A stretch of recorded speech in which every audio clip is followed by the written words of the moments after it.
Hello, everybody. We have returned to CampE Halo. It's the campiest Halo of all. Campaign evolved. CampE. That's my joke. I know, 10 out of 10. The joke, not the game. The game's bad. I did add the clickbait indicator, though, to my stream title. And yes, we have a federal holiday, or federal? Actually, I don't even know if it's federal. We have a holiday that is one in which I didn't have to submit a leave pass, so I'm not at work this morning. Though technically, I am working, because I have the duty phone right next to me, and if it rings, I will have to go. Or at least try to mute, and hopefully this time be able to mute fast enough that I don't have to say Corporal, my last name, speaking in a manner in which the whole stream hears my last name, which, I mean, at this point, I don't think my last name is much of a secret. I accidentally doxed myself on a couple streams ago, too, while pawing around Windows, but I don't know. I think if you Google me, you'd probably be able to find my last name anyways, and it is the credit on the movie that I made, so, you know, it's, I'm not ultra anonymous, but please don't attack me and my puppies. I am Canadian. I cannot legally defend myself with firearms, but I will. I'll just go to jail for it afterwards. But you gotta understand how much I love my dogs. Like, I'll do 12 years in prison for my dogs, no problem.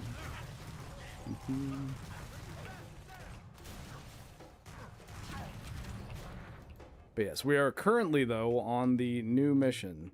And hey, I think we're meeting the people. The new 343 character. Here she is. Let's see. Didn't think we'd ever see any of our own again. I'm Lieutenant Williams, Tiger Company. From the 92nd Shock Troops Battalion. One and the same. Honored you've heard of us, Sergeant Major. We certainly know who you are. The honor's mine, LT. Glad we could help.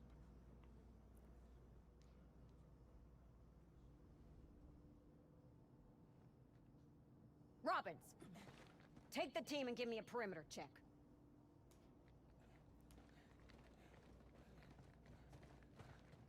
Enjoy your breakfast, Aaron. You don't seem as impressed as the rest of your crew. No, Sergeant Major, I'm not. Takes more than fancy armor and a good PR campaign to impress me. That said, you do have our thanks. It's been rough out here, to say the least. If it's all the same to you, I'd like to fast forward the pleasantries and skip to the part where we get the hell off this ship. Oh, so we are still on a ship. I was unclear about that. We'll get you out of this foxhole. But we've still got a stop to make before we're done. That works for us. The more losses we can hand these bastards, the better.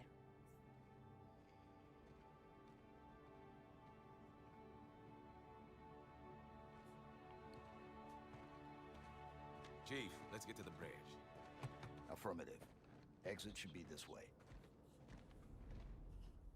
Alright, so her first We're scene. gonna get out of this damn dome. We're gonna have to go through its main facility.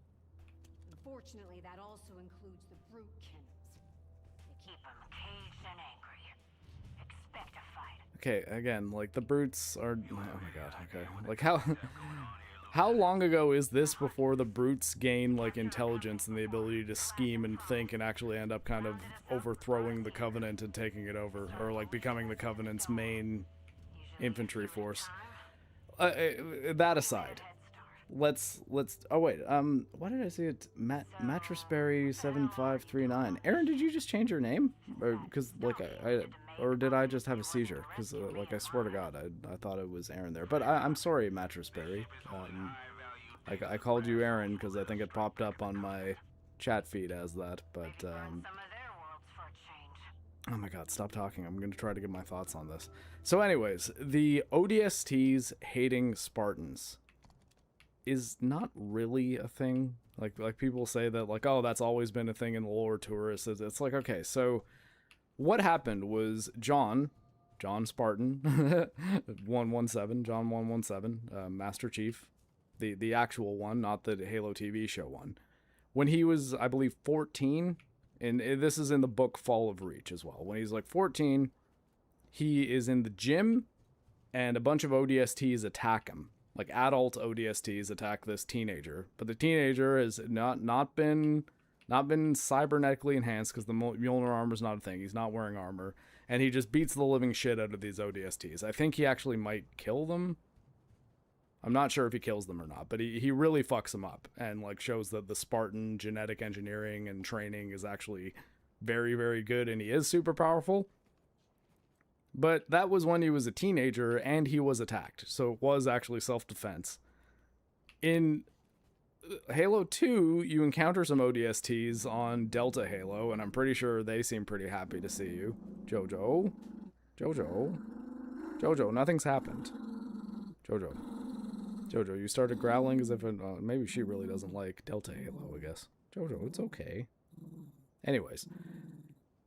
And the game in which we play as ODSTs, Halo 3 ODST, they don't seem to dislike, they don't say anything about the Spartans being evil or shitty or terrible or they hate them. So this whole thing with, oh, well, she's an ODST and therefore they hate Spartans and therefore it's fine, I don't really buy that as the reason why she's, like, bitter towards Master Chief. Also, I don't know why none of these ODSTs are wearing helmets. Like, they ODSTs wear armor that is actually really good, and they probably should have it on. And I think that might have just been a 343 decision to be like, Fear the Reaper is the movie I made. It's it's not great. I mean, it's the lighting's really bad, the sound's really bad in a lot of places, but you get to see me doing a bunch of martial arts and stuff, and there's some, fun blood effects. It is on YouTube, unlike my old channel. Although, if you really want, I can send you a DVD of it if you DM me some contact info.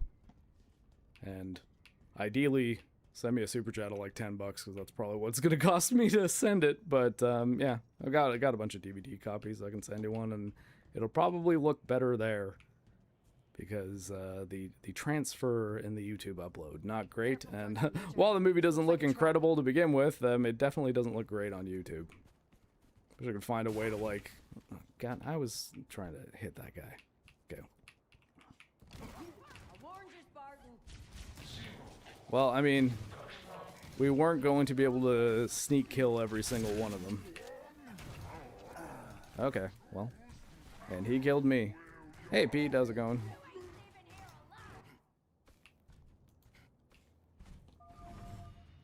But yeah, it's like an action horror movie. Actually, I originally wrote it as like a comic book, though. I mean, that script, I actually don't even think I have that original like comic book script anywhere nearby. I wrote in high school, so I mean, there's definitely some like edgy teenager elements to like how it was written, especially initially. And then I couldn't draw. And when I was applying for universities, that's actually kind of what made me decide, okay, I'm going to go to film school, because I think, like, maybe I could end up making this as a movie at some point, and it might be cool to learn how to make movies. And also, I didn't really have anything else I really, really wanted to do in university. I was probably just going to go get, like, an English degree or something. And, yeah, I saw the film program for Ryerson and York University in my options, so I applied to English at U of T, film at Ryerson, film at York, and I got into all three, but I ended up, probably stupidly, choosing York because that allowed me to live at home, and because my family didn't live too far from York University. And I figured that it would be a lot more affordable to just live at home and drive to York University every day. That was like 10 minutes away from my parents' place. Then go live in downtown Toronto with very expensive housing and rent costs, and I honestly figured that I'd probably actually get more work done commuting than I would like if I was living downtown and partying all the time.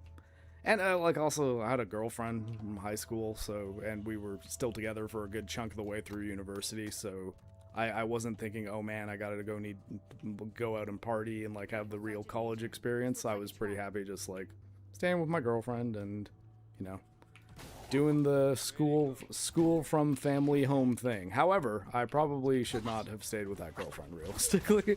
I think I sacrificed a bit of what could have been a fun experience in my early 20s because of that, but gosh, can't change your decision. Oh, you can play a DVD if you have any consoles like a PS4 or Like Blu-ray players will play DVDs. So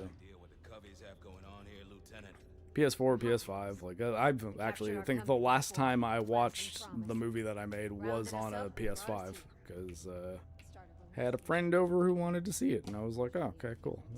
Let's give it a watch. Why not? It is a film in which you will see me doing a lot of like kind of crazy stuff while I had 2 legs though. So let's understand that most of what I could do when I was like 23 when I shot the movie, I can't do now. This looks like a trap. I'm stronger now, but definitely not nearly as fast or agile.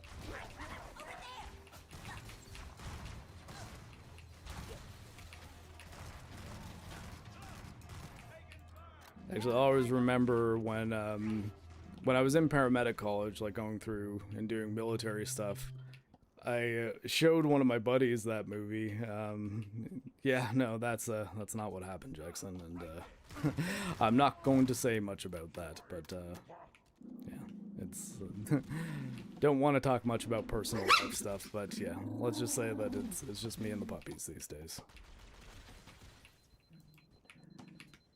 But yeah, I guess, so yeah, when I was in paramedic college, I remember when my friends and I started doing like training and stuff, and I wasn't doing as much like flexibility and mobility stuff as I had done before, and one of them like watched my movie. He's like, man, like he's like you look, for some reason in that movie you look far more jacked but like substantially smaller. And I was like, yeah, because I was for the most part, I think like a good chunk of the way through that training too, I was doing like a vegetarian diet. Not that I would recommend that. It wasn't for ethical reasons. It was actually more because, funny enough, the girl I was dating then was a vegetarian, so I learned how to cook a bunch of vegetarian stuff and found that I was dropping body fat like crazy, which for the purposes of making an action movie worked out because I had like an 8-pack, like at some point towards the end of the movie in particular. If you watch it, you'll see that I just look absolutely shredded.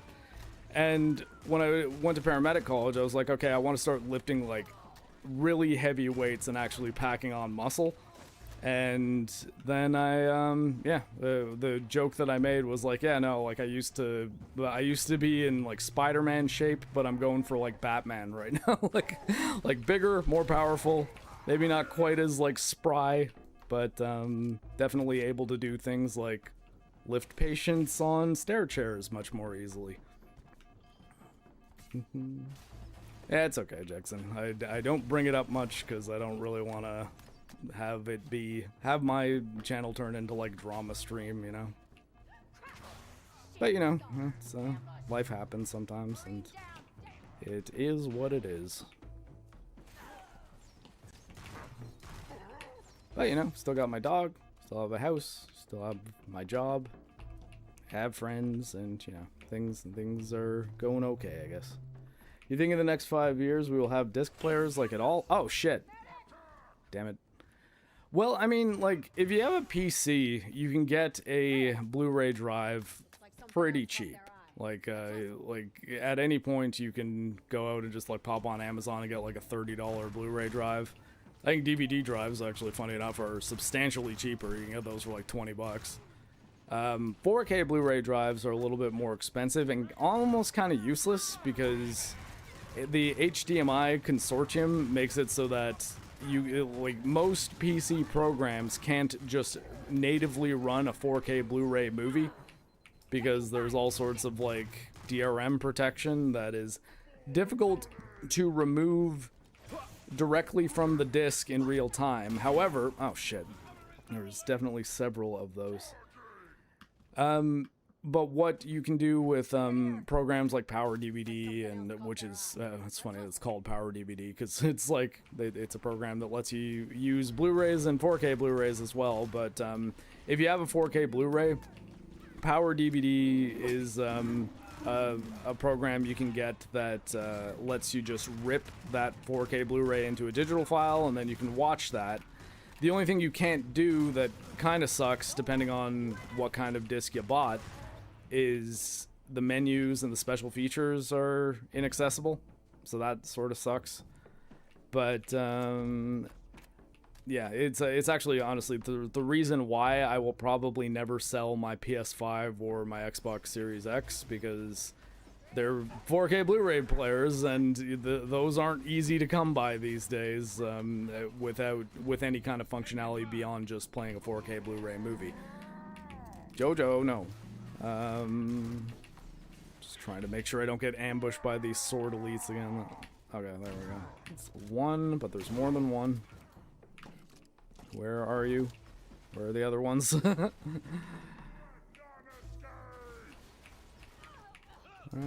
Oh, fuck!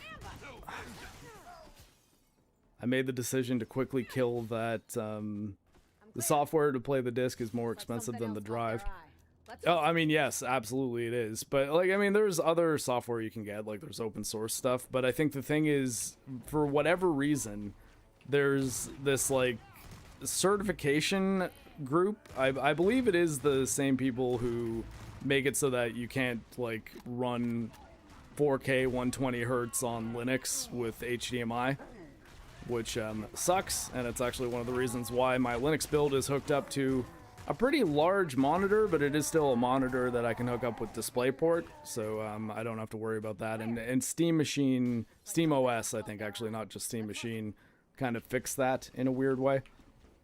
That they do, like, I think it's like software that allows you to run both HDR, 4K, and high frame rate at the same time. But I think it's stupid that there is even a group of people who decide what you can do with your hardware because of the cable certification of all things. Like, you figure that would not be a deal breaker as far as functionality of a computer that you own goes. But that is one thing, at least, that the disc-based consoles do have on PC, that you can just play a 4K Blu-ray directly off the Blu-ray if you want to watch a movie. I'll get an Xbox if only I had more exclusives. I mean, honestly, I think that, like, right now, the biggest reason to get either of the current consoles is, like, as a 4K Blu-ray player, because 4K Blu-ray players on their own are kind of expensive, and at least you get a game console as well. Like, you can play some games, which at least for Xbox, I think the big thing would be that if you've got Game Pass, you have a bunch of games on Xbox already, right? Like, it's not something you have to do much with. What was the other thing I was gonna say?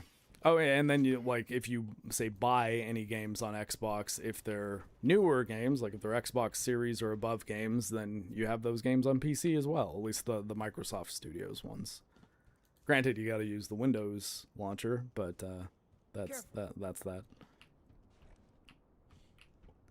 But yeah, if you want, Aaron, though, like, you can DM me or something, and I can just send you a Google Drive link to, like, a higher quality version of the movie than the one that's on YouTube. But it's kind of a shit transfer. I gotta figure out a way to transfer a DVD and have it not look aliased to hell.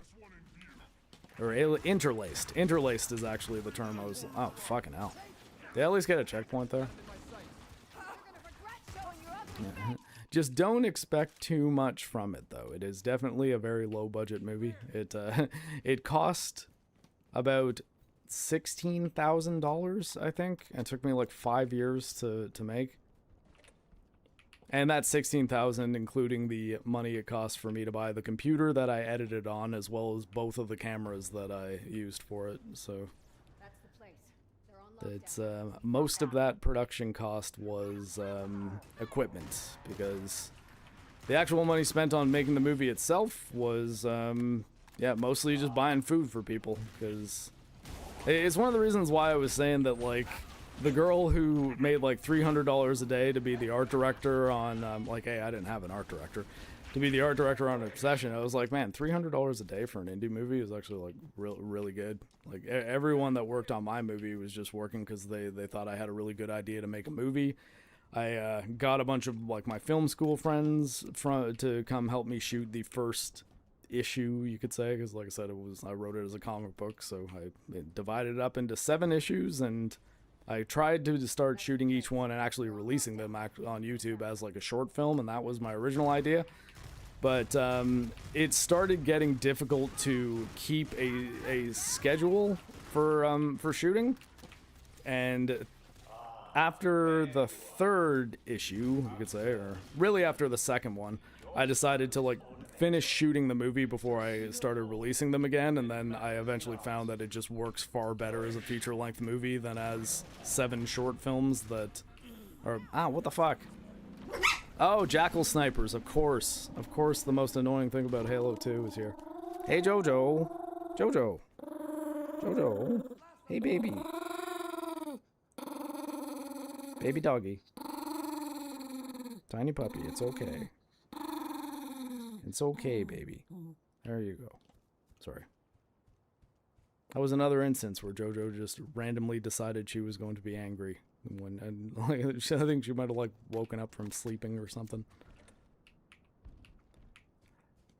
If I want to rip a disk, I use make MKV, but the file sizes are huge. Yeah, I mean the file sizes are huge generally because you like an MKV is JoJo, a pretty not lossless, but it's a very low compression but high quality file type. MP4s are much smaller. Although I think, like, honestly, like I would say you can make it. You know what? You might actually be able to make an MP4 out of an MKV if you use DaVinci Resolve, and DaVinci Resolve's free. So, like, that's the video editing program that I use these days, and it's free, so you don't have to spend money on DaVinci Resolve. Although, I guess what I don't know is if you can do that type of encoding in the free version. I would still, even if you were going to pay for DaVinci Resolve, I'd recommend doing that over buying Adobe Premiere, just because Adobe Premiere you have to subscribe to and pay Adobe every single month forever. And I don't like that. I don't like any subscription service mandatory thing, especially when it's a productivity program that, at least sometimes, I use to make money. I will be starting an editing contract soon, and I guess when that does start going, I'll probably be streaming less than I am these days. But, yeah. The 350, I think, bucks that I spent on DaVinci Resolve has paid itself back at this point, so, but, you know, if, the more I'm able to even get experience video editing, maybe I can get more contract work, and that'll help me with all these bills. But, you know, even just having you guys here, like, it might start chipping away a little bit of ad revenue, and that never hurts. And super chats are always appreciated as well. Though you never have to send them. You're always welcome to just come here and hang out. If for no other reason, then that gives me more people to talk to, more questions to answer, more tangents to go down. And I do enjoy my tangents. They're interesting. They give me a reason to think. I like thinking.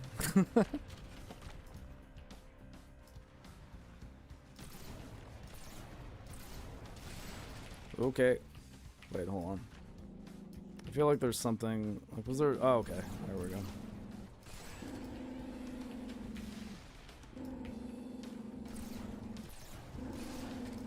Is that like? Is the hit detection just that bad? Oh, there's no one in. There's no turret. Oh, okay. What? I feel like I saw a person in that turret. Oh, fuck! Of course. I hate you, Jojo. 3 shots. Oh, not enough.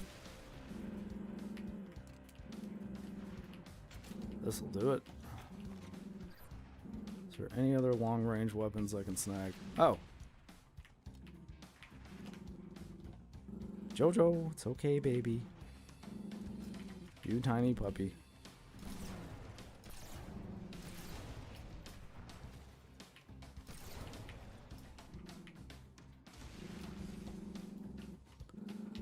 Sir Jojo, my sweet little puppy.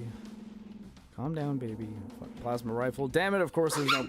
Okay. Jojo, leave Rocky alone. He did nothing to you. I'm trying to find a plasma pistol so I can steal that Wraith without dying.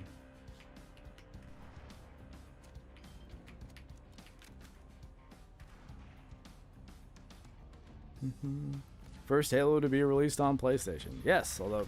Oh my god, you stole the Wraith! Or you destroyed the Wraith. Johnson, that Wraith was critical to my plan.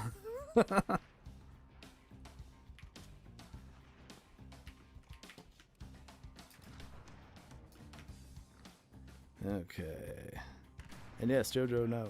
She was played well on Obsession considering the budget. Yeah, and I mean, like, I guess I always look at indie projects as you're not doing that for the money, like in general. I mean, like, yeah, like granted, she's in the like tier of indie movie where, yeah, that is her job, and she probably doesn't want to take a side gig, so fair enough. But realistically, like and if your whole deal is like, yeah, I want to be an art director on movies and I want that to pay 100% of my bills forever, you're probably trying to be getting jobs in Hollywood movies, like bigger budget Hollywood movies. You're not looking to make indie movie money forever, because indie movie money is never going to be that good because the budgets are low.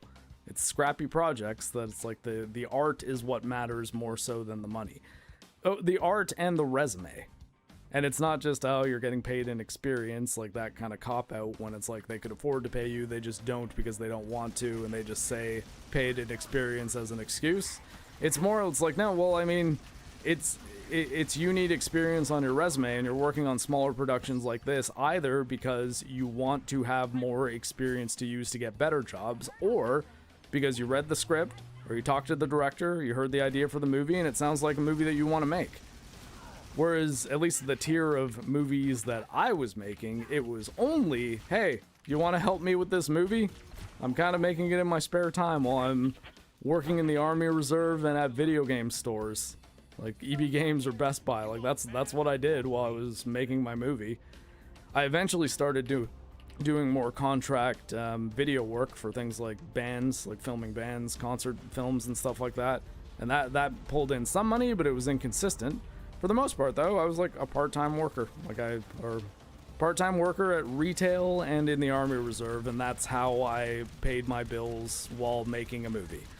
I wasn't getting paid while making the movie. I just wanted to make the movie in hopes that I would end up making a career out of it. And yeah, I think that I'm very, very thankful for every single one of the people who volunteered their time to make my movie. And despite how, like, you know, kind of low production value the whole thing is, I'm still proud of it. Like, because it was hard to make, right? Like, it took me a long time. It took a lot of people, a lot of hard work, and we did finish it, and it's a full movie that you can watch. For a while, you could buy it, but it's not available anywhere right now. Although, that's why I was saying I do have a bunch of DVDs just kind of left over that I have at my house, but sadly, it was never in, like, stores or anything like that. I was just selling it off the movie's website, and the movie's website, sadly, was made with JavaScript, so it's not functional anymore. And actually, I might actually still have the domain. There's just no website on the domain.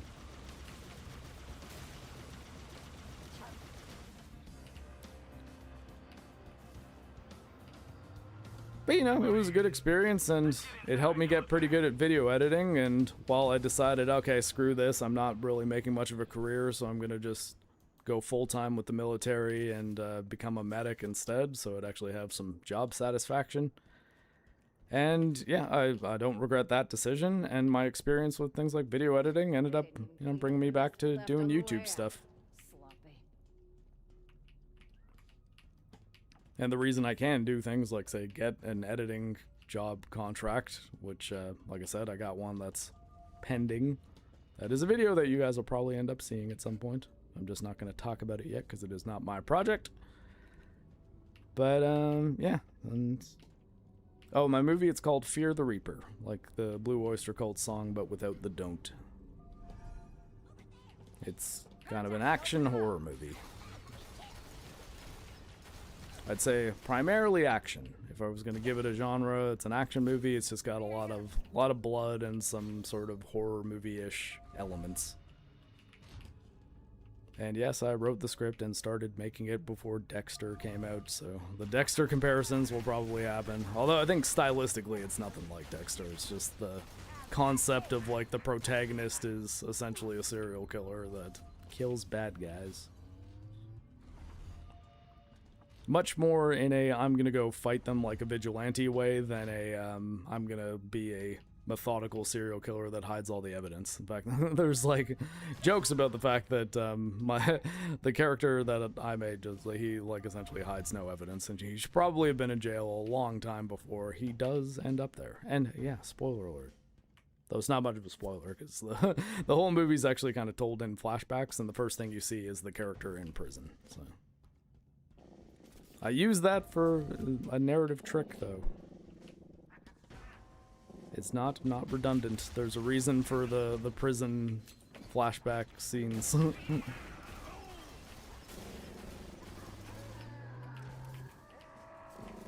Yeah, I'd say like less like Punisher, just because he doesn't use guns. In fact, like one of his character trait is that he really dislikes guns and doesn't want to use them because he wants to get up close and personal and do some knife stabbing. Jojo. Sounds like there's a motor running beneath me, but that's actually just Jojo doing a consistent and steady growl.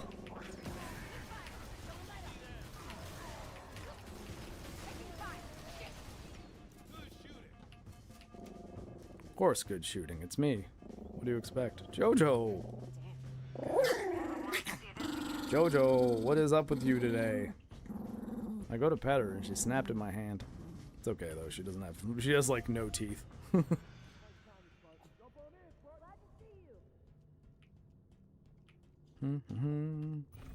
We're opening the doors. I see that look.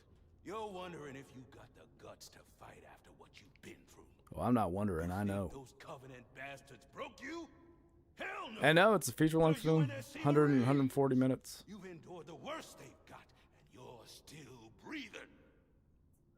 I find the biggest problem... Oh, wait. Starting to believe the propaganda. We gotta listen. All right, Chief. Well, at least she's coming around. I don't know. Make them pay. There we go.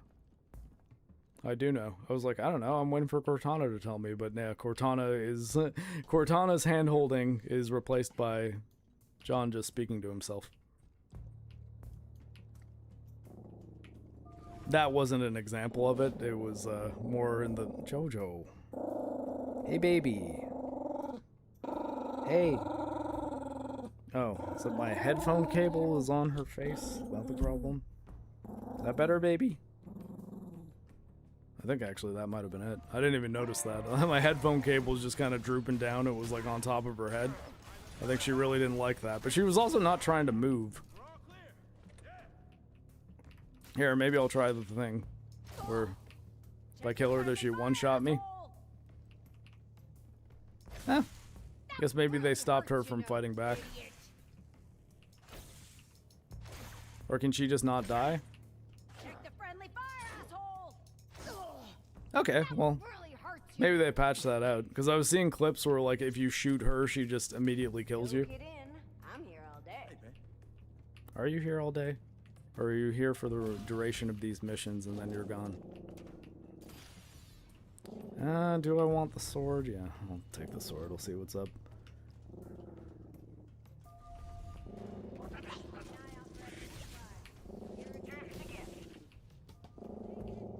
Jojo. Jojo baby. Actually, I might still have the Google Drive link. Or maybe just post it in here. Here, I'll check. Though stick around the stream. Don't immediately leave to watch the movie, even though Jojo. Okay, baby. All right, hold on one sec. I'm gonna jump to the privacy stream, try to calm her down. I'll be back. But hey, stick around. I'll send you the movie link.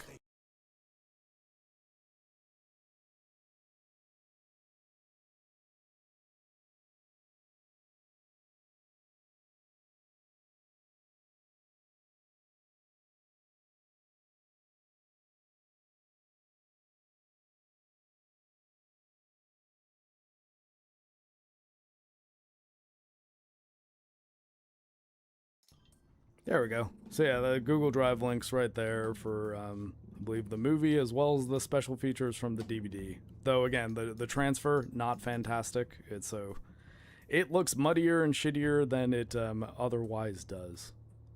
Yeah, separate file for the subtitled version and the commentary track. That commentary track is probably the first like podcast thing I ever did. Hey, Jojo. Jojo, come on, baby. It's early. How have you developed this much rage so quick? Jojo, okay, Rocky just moved like 2 centimeters. Come on. You're making your father look unprofessional. More so than normal. Good here. Yes, I guess though, just before anyone watches that, if you do, just understand, I don't think it's a masterpiece and in like a work of cinematic art that's underappreciated. I think it's an okay movie that I made that's got a lot of really rough production value. And some uneven performances. Including from me. I think there's scenes in which I'm pretty good and there's scenes in which I'm not so great. Though that's actually one thing interesting about that level of production that you would not be likely to find in a higher budget Hollywood movie is I won't say a lot, but a fair amount of the bad performances in the movie are because that happened to be the shot that actually didn't look like total shit. So there'd be times that I'd have to decide between a non-functional shot where something's like out of focus or like on the wrong character or misframed or the lighting was off because the exposure setting in the camera was changed and nobody noticed. And I had to choose between the movie looking like distractingly crappy or having one line delivery be kind of bad. And yeah, so decisions like that have to be made and it sucks sometimes. Jojo, come on, baby. I think the problem is because both her and Rocky are like on my lap between the keyboard, lapboard, and my legs. Whereas if Rocky moves over to my legs and just kind of goes in his little like Rocky cave, like he kind of gets under the blankets and snuggles under there, then Jojo doesn't realize he exists and then she stops growling at him. Though I like it more when they're like this because often Jojo will just kind of settle down and then they snuggle up together and I've got both my dogs right in front of me and it's nice. I think more so than Jojo hating Halo, she hates sharing attention with Rocky. She wants to be the only one that's near her father.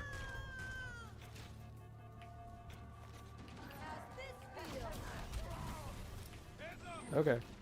Whoa. Okay. I just killed myself. Rocky, why is he so chill? Because Rocky's just a very good boy. He's so good. You're good, Rocky. You're very good. Your father loves you very much. He also loves JoJo, so he never gets jealous of her. Wait, hold on. Is there a rocket launcher around here? Why is there rocket launcher ammo, but no rocket launcher? Did they take that? One of you have it? Is there another? I feel like there was a third Marine around, too. Am I crazy? Why would you have an area in which there's rocket launcher ammo, but no rocket launcher? I feel like there should be one right here. Though, oh man, I keep on accidentally hitting space. Yeah, the erroneous jumping I've been doing, that has been accidental. That was a good grenade. Fucking hell.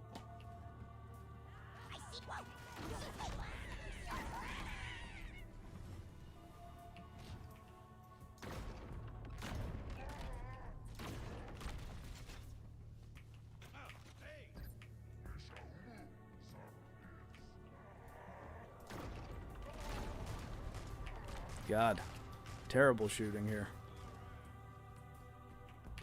Maybe I'll do my wombo combos. Where are you, elites? Oh, there it was. Come on, shields. Of course I get the plasma shot and the elite, the brute comes out again when I'm trying to bait the elite out of here. And yeah, see, third Marine. And he doesn't have a rocket launcher. What's up?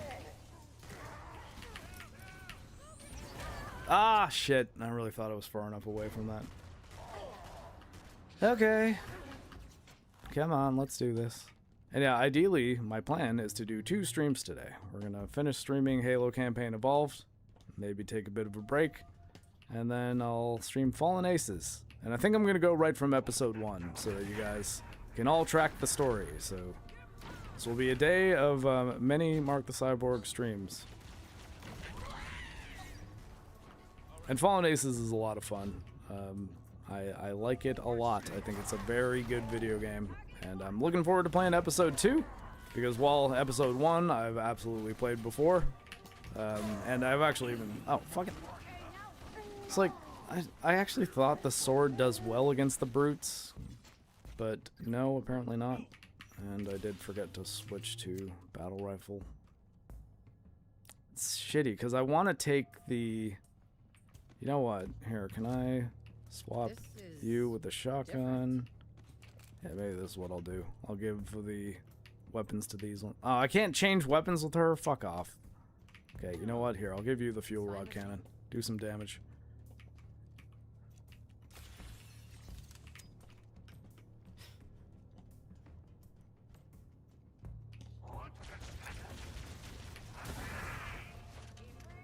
It's a very well-placed grenade.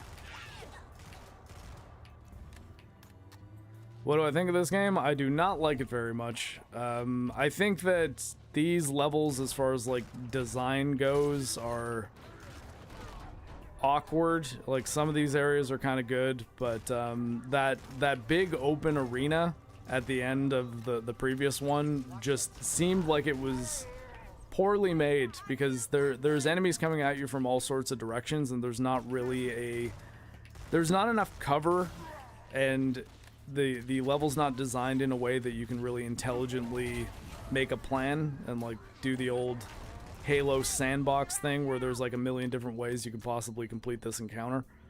A lot of these situations that they're putting us in are very, go straight through this room and shoot things, and then get to this big arena, and now a bunch of Can't be serious. You know, we just never mind. and now a bunch of enemies are going to be swarming you in waves, one after the other. It's almost like horde mode maps in a way. Swap fuel rod cannon. Hey man, you want more ammo in this fuel rod cannon of yours? Here, take this one. Take this. Oh god. Guess I can't make him do that unless I switch him to here. Take Allies fuel rod cannon. Get this ammo. Now I'm going to give it back to him. I'm going to make you not useless. Especially because he has not yet, at least, killed me with the fuel rod cannon. Will we get a video of this? Nah, probably not. I mean, like, for me, like, making a video, the amount of time it takes me versus what it actually, like, the returns on it, like, really the only reason I'd be making a video at this point is, just because I really, really want to make a video on this thing. And I've got part, at least, of my Onimusha script finished, so I might end up making that video at one point, but, the Berserk video took me a lot of time, and it got, like, no views at all. So it kind of showed me that, like, my channel is algorithm fucked, basically, at this point. Because I feel like it's not a terrible video. I mean, like, or at least it's definitely better than some of the other videos I put out that have done substantially better. So as far as a time investment thing, that would have been the, like, the Berserk video doing well probably would have been the thing that made me say, okay, it is very much worth it for me to take the time to make a video, because that will, like, actually be able to function as essentially a second job, because my videos pull in enough views that I actually get a return on them, and I'm not just burning that time. Whereas streaming, I don't make tons of money streaming, but, like, even days where I make like $5-6, like that's $5-6 that I made playing video games that I wouldn't have made otherwise. Sorry, Rocky's walking on the mouse pad. Here you go, Rocky. He's going to his little Rocky cave. Jojo will probably be a little bit better tempered from now on. He's tired of being near his father. But anyways, yeah, but you know what I mean? It's like I can actually pull in some income by doing this, which gives me a reason to do it from like a actual life and being able to like get my bills paid standpoint. And ultimately, I'm I'm doing this to see whether or not I can functionally afford my mortgage and all the bills on my own without having to, like, you know, get a job ordering pizzas on the weekend, which I can do. I'm not totally opposed to doing, but I'd much rather just be able to keep doing YouTube stuff. Hey, maybe someday, but I kind of think that it's sort of, I don't know, I guess more my style to give my thoughts on my rando rant style things. I like sort of giving my thoughts as they're happening. I mean, I guess, like, maybe I could figure out a way to, like, say, go back through a stream of a game that I did and take some notes and then write, like, a small script and organize it, but I don't know. I guess I'd have to figure some out like that. But free pizza, yeah, I mean, yeah, God, the last thing I would need is free pizza, if anything. Like, I do my best to try to stay in good shape, and that involves having to diet, which means pizza is not never happening, but definitely not happening frequently. Pizza is a treat. I would be cursed by having easy access to free pizza all the time. That would hurt me more than it helps me. Okay, here, I'll take the fuel rod cannon now.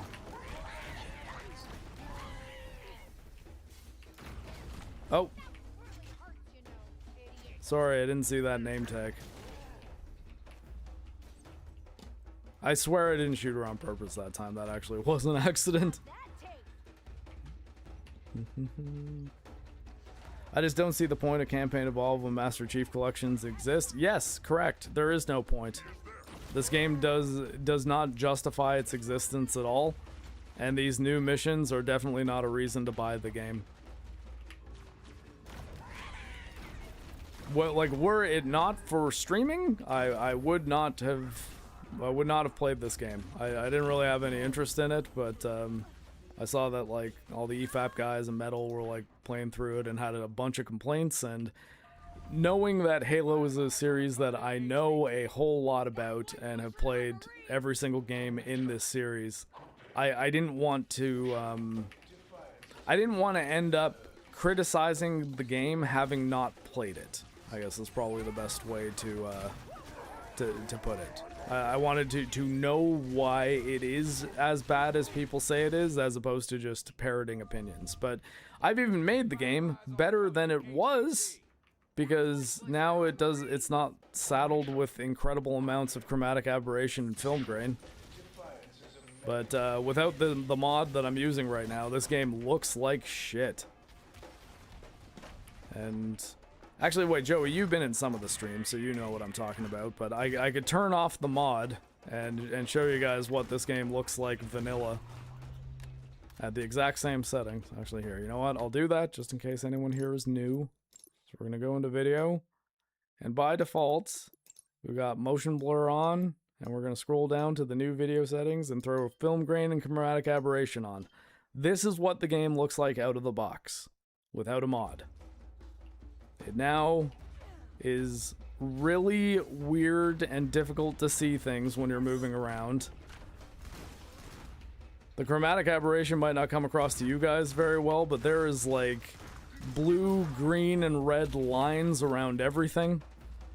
Do I have any more enemies to fight? Okay, I would switch to a plasma pistol and show you what the motion blur does to that fucking thing. Actually, I might not have another weapon in a moment, so perhaps I will. Shit.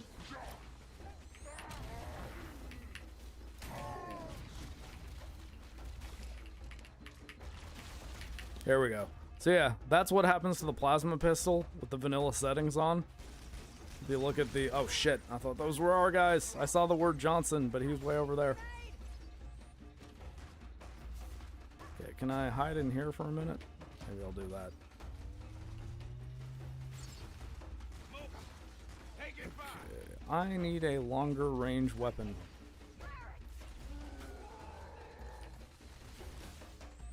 Fuck, okay, well there's Jackal Sniper up there, but I'm not really anywhere near him. Fucking hell. I really don't have a weapon that can handle this scenario. Aha! Thought it was a beam rifle, but okay.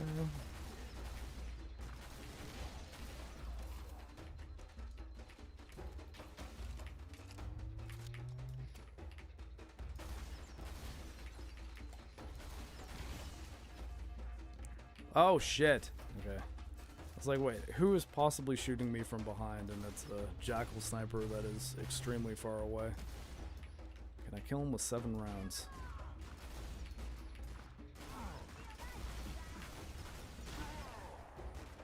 Huh. I don't think that jackal... Okay, good. I have more ammo. Jackal sniper, where are you? Oh my god! There we go. Okay. So now, we're gonna turn all this crap off because that encounter is... like, the game is now giving me a headache. And that's all it took. Motion blur, boom, gone. Chromatic aberration gone, film grain gone. And now, I think not only does the game look substantially better, it actually looks more like Halo. Which maybe wasn't what they wanted. They wanted to look like UE5 visual noise party. But, I prefer it looking at least somewhat like Halo. That would be my choice. Oh, fucking hell, are you kidding?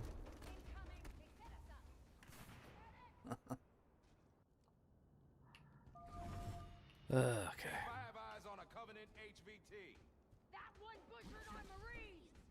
I'm gonna see if I can maybe run around to... Can I get up over here?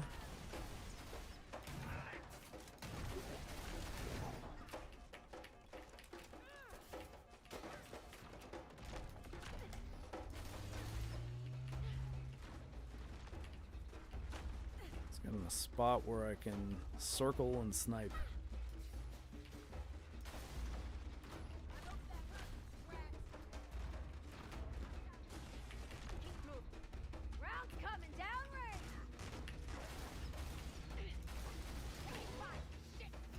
I don't think you need to see rounds coming down range in the middle of an active firefight. We get it. I just skip scenes where I play these woke games. Combat is usually serviceable. I mean, like, I don't know, like the wokeness isn't the problem I would have with this game. I think it's silly, and I think like things like having a insufferable ODST person act like Master Chief isn't helping out is dumb. But shit. But I mean, the bigger problem is just the mechanics in this game and the combat design is just not very good. It doesn't work. It looks worse than combat, but who would have thought the game could look any worse and that it was default settings of the new CD? I mean, yeah, like it's just... I don't know, man. Like the visual effects, some people really, really like them. Is this guy like unkillable? What the hell? Is that actually true? Like, yeah, that's the case. Like this guy can't be killed because I broke his shields and... Screw it. I broke his shields, and so I burned a lot of battle rifle ammo on that guy for no reason at all. That sucked. Chief, I have eyes on a Covenant HVT. That one butchered our Marine!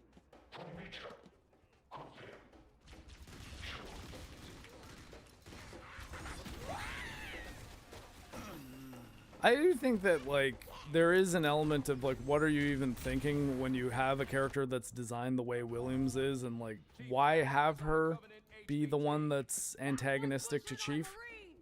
Like, do one or the other. Like, I mean, make it so that she's not immediately off-putting visually. And when you consider, like, some of the people who played Marines and, I guess, like, an Oni agent, for example, is like, yeah, Michelle Rodriguez was in Halo 2 as one of the Marines. Trisha Helfer played the Oni agent in ODST. Like, number 6 from Battlestar Galactica. Like, it's not like they've never had pretty soldiers in Halo before. But, this one, they did seem like they went out of their way to make her look, off-putting. Which I don't see the purpose in, because it just makes it so that people get angry when she does things like talk down to Chief and act like he's just a piece of government propaganda and not an incredible soldier that's actually going to really be able to help save her life. No, it's okay, that enemy was stuck in a wall, because that always happened in Halo. I don't ever remember a single time where, like, an enemy was just stuck in a wall, not able to do things in original Halo.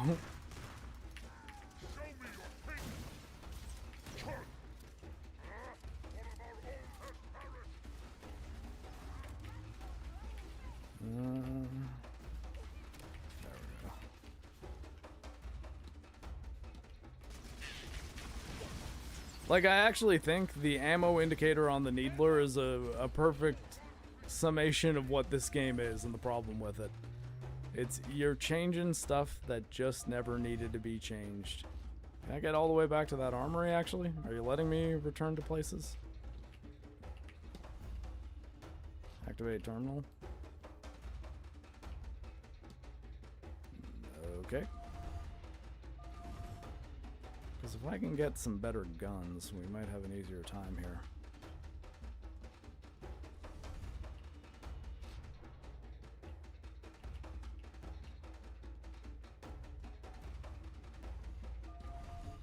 I mean, yeah, like, I guess I would maybe agree, but I think more than it being propaganda, or like, well, not more importantly than it being propaganda, is it's just not necessary for, it's not good.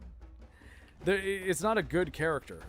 It's propaganda that is detrimental to the experience of playing the game. It's not just, oh, this game was made by these people, they have their perspective and whatever, it's fine. They can believe what they want and the game's still good, so it doesn't matter. It's like, it does actually hurt the story in some cases. But I think that the bigger problem with the game, that, like, even if it was, like, say it was loaded with even just more over-the-top propaganda that was annoying as all hell, that would suck.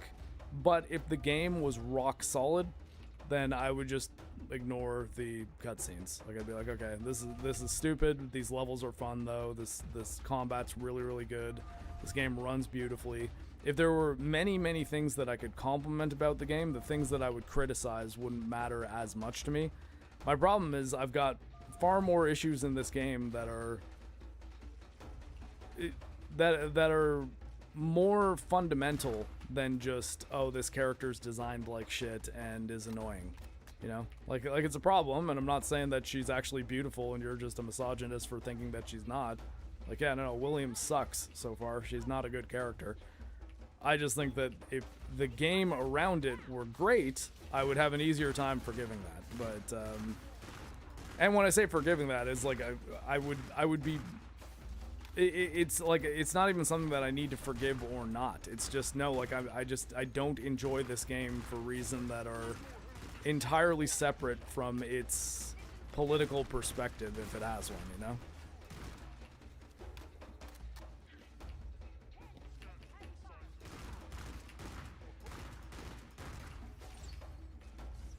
Like, even Last of Us 2, actually, I think that's a good example. So, Last of Us 2, if everything about it was the same way that it was, except it had a rock-solid story, like, the story was actually really good and compelling, it didn't have all sorts of inconsistencies and character assassinations, then I would probably still say, yeah, it's a good game. I still don't think things like the encounter design in that game is great, because I think that, yeah, the stealth is kind of shit, because every encounter sort of ends with you having to tap triangle or X on a door that you're opening that alerts every enemy and makes it so that your stealth gets broken automatically anyways. I hate stuff like that. But even with that, because The Last of Us is like more of a narrative-based experience, even the original game, if the story of The Last of Us Part 2 was phenomenal, I would probably still like it.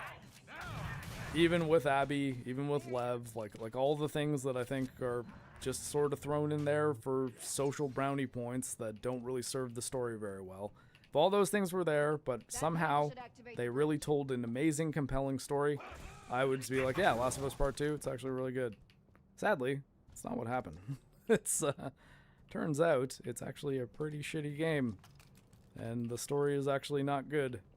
And those things compound to make it so it's like, okay, well, I guess we're going rocket launcher, shotgun.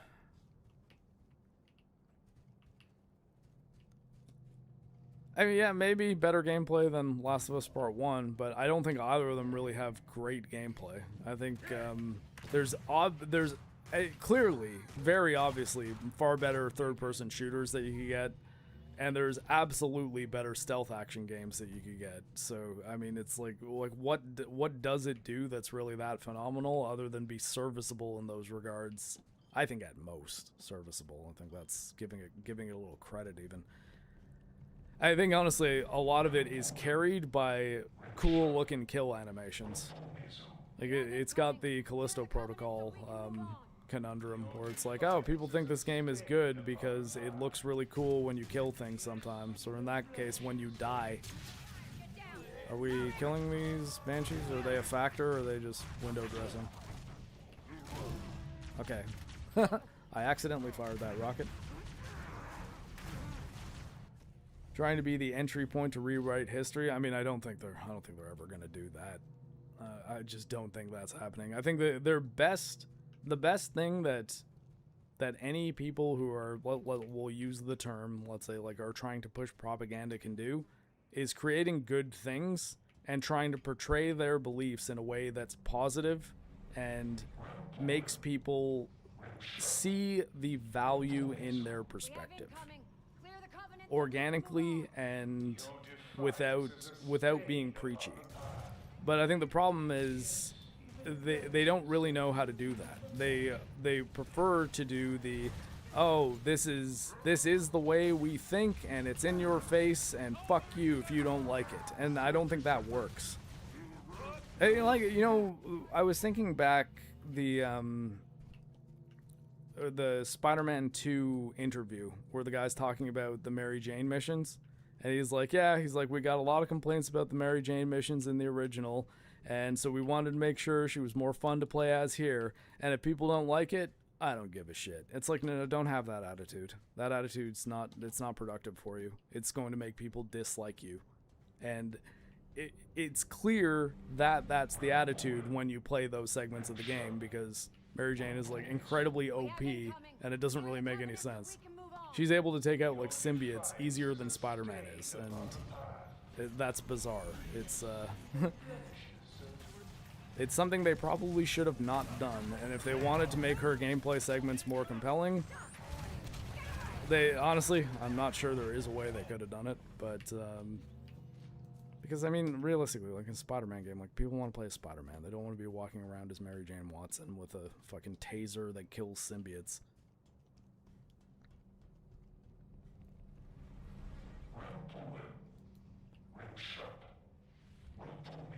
We have incoming. Clear the Covenant so we can move on. Well, like, I guess I would say probably the root of that problem, though, is viewing your audience as the enemy who needs to be taught a lesson, as opposed to people who you want to share a work of art with. Like, and by that I don't mean just the story or the character designs. I mean the gameplay too. That, like, this is a great thing that we've created, and we want you to love it. So we're going to definitely give you a lot of what you want. Primarily giving players what they actually want to have in a game, and if we want to do something that's a bit offbeat, but that's our, like, perspective, integrating that perspective in a way that doesn't seem like you're talking down to the audience, I think, is the most important thing. Like, have it be so that you're persuading them more so than lecturing them, because, you know, like people's beliefs change on things over time. It's not impossible, it does happen. But if you treat them like they're a child who needs to be taught a lesson, they're probably not going to like you very much, and that makes it much harder to persuade them. Ah, shit. Yeah, Peter gets knocked out by a refrigerator. So yeah, the original Spider-Man on PS4, I like that game a lot. And while the Mary Jane missions in that also suck, as well as the Miles ones, because they're essentially kind of the same, they're not as overbearing, and at no point do, I mean, well, okay, Miles, I guess, eventually does get power, so that's a bit of a different situation, but they don't make the Mary Jane and Miles sequences have them be more effective than Peter is at any point in the game, you know? Like, Spider-Man is still the one that is getting most shit done. They're just helping out with things like gathering information. I still think those sequences drag that game down, but I did quite like that story a lot, and I think that it is one of the better Spider-Man stories in general, not even just from a video game, and that's why Spider-Man 2's story disappointed me quite a lot. And even hell, Sony's ability to put games on sale even disappointed me, because I've only played Spider-Man 2 once. I played it on PS5. And on a physical copy, actually, which I was able to sell because no, don't fall. because I figured I'd eventually pick it up on Steam, assuming that I would actually like it quite a lot because I like the original a lot. And after seeing Brand New Day, I was like, maybe we'll run through Spider-Man 2 again. I'll see if I feel any different about it. And yeah, $55 in Canada on sale, because I was responding to a notification for a sale of Spider-Man 2 on Steam, and it's fucking over $50. And I'm like, okay, well, Sony, I think this might be why. Wait, hold on, are we not going that way? Or oh, do we have to do a thing? Oh, that terminal that I tried to interact with but couldn't, I can now interact with. Okay, great. I guess it knows when there's a fight going on. Ugh.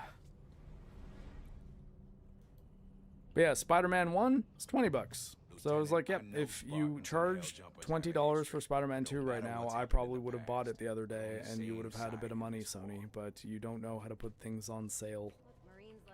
A game that came out like 3 years ago doesn't need to be $55 when you've got a really good point of marketing that people might be thinking, oh yeah, Spider-Man, I like Spider-Man. We can't change where we come from.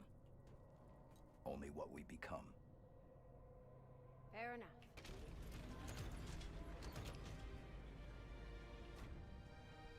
Yeah, I mean, like, I streamed through all of Spider-Man 2 when it released. I don't remember much about it other than I did not really like it. And I thought that some of the things they do with the story were lame. And that there was a lot of busy work. Like, it was one of those ones where it was actually kind of a difficult game to stream, because I would all of a sudden have to be doing a whole bunch of side quests and before I could advance the main story. And the side quests were not compelling at all. But, yeah, like I said, I'm not opposed to replaying it at some point, especially because I think playing it on a PC will, like, run quite a lot nicer, as the first one did. You know, like, Spider-Man 1 looks really, really good on PC. Although I do wish that Peter had his old face. So yeah, actually, Jose, if you're playing the PS4 version, you have the correct Peter Parker.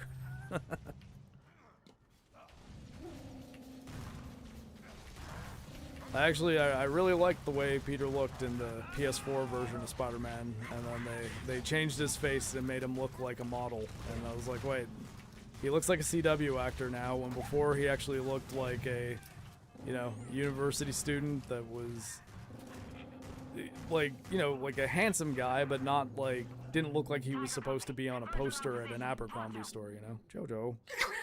Oh my god, Jojo. Hey, Jojo, it's okay. Hey, Jojo, nothing's happening. You're here and you're safe. There we go. No cable is touching your head. Rocky's over by my legs. You're good. Sorry about that, everybody. Wait, hold on. Which way am I going here?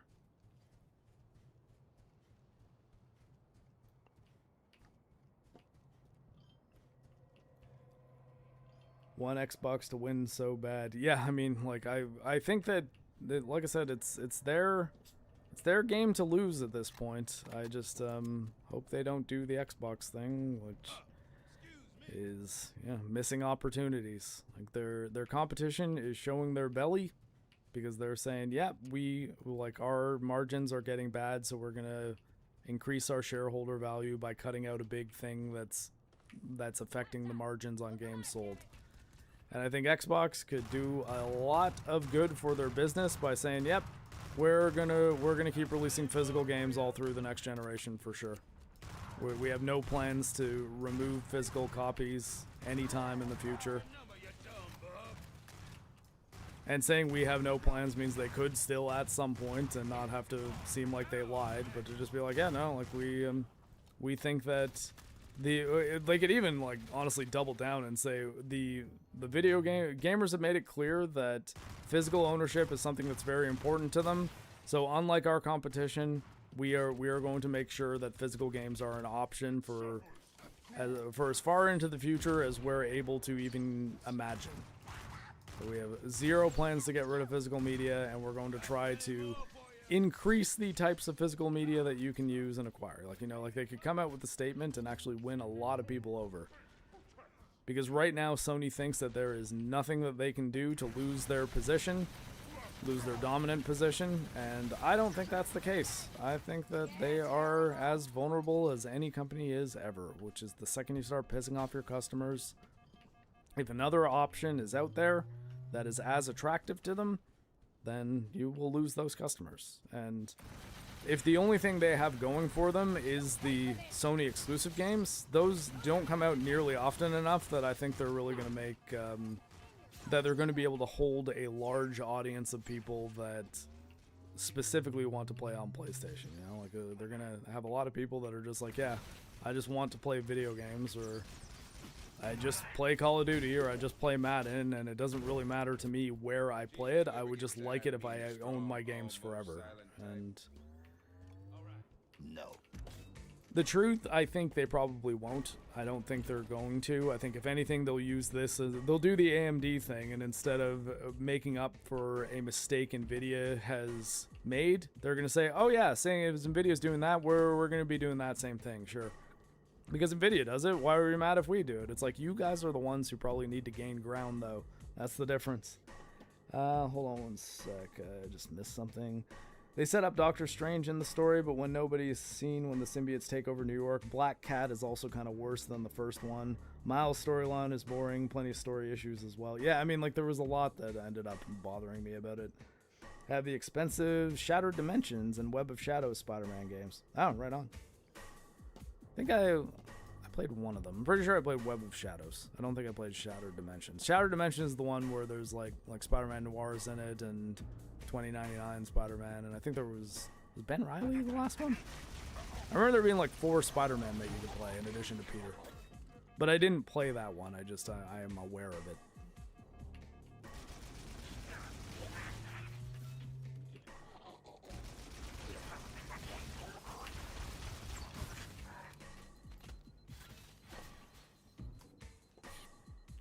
Alright, well, Needlerin worked. Any other random out-of-place human weapons?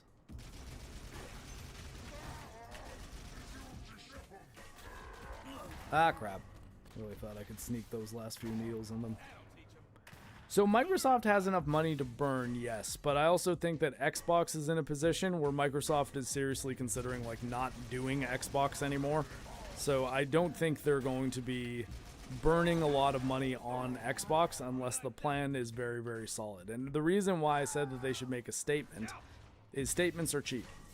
You can make the statement, and then if you don't end up doing the things that you said you do in the statement, whatever. Like they'll just say, okay, they changed their plans, and it's not good, but it's something that you can do to gauge whether or not you have gauge how much goodwill you have gained by that decision. Like Asha Sharma could just make a tweet saying, yes, Xbox Helis is 100% going to have a disk drive, and we will release physical copies of our games through that entire generation.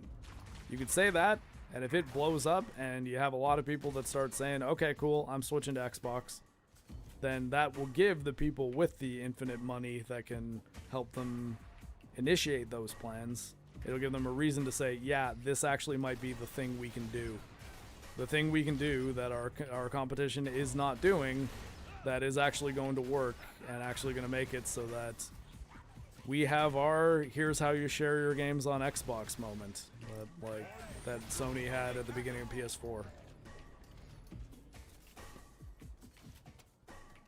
And again, I don't think they are going to do it. I don't think that they are the type of company that actually makes those decisions when they should. But, hey, you know, always willing to be surprised. How many shotgun shells do I have? 12, and is this a full assault rifle? That's pretty good. Alright, cool. We'll do AR for a bit. Here's hoping I don't regret saying that. Hey, Freddy, how's it going?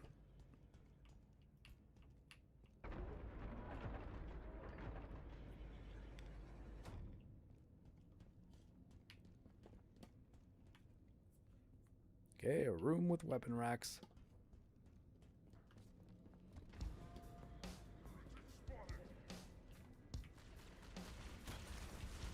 Ah!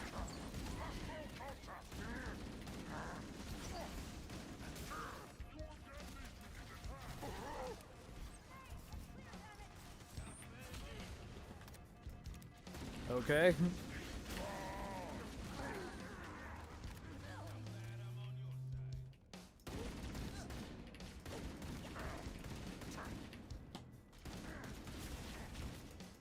Oh, fuck.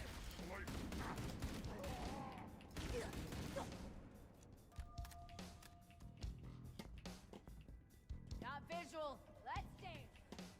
They're shooting at me. Return fire. They're shooting at you. Oh no. That never happens in a firefight. Shit. Where's the... Okay. Moving to a new firing position. Trying. Engaging multiple targets. Fuck.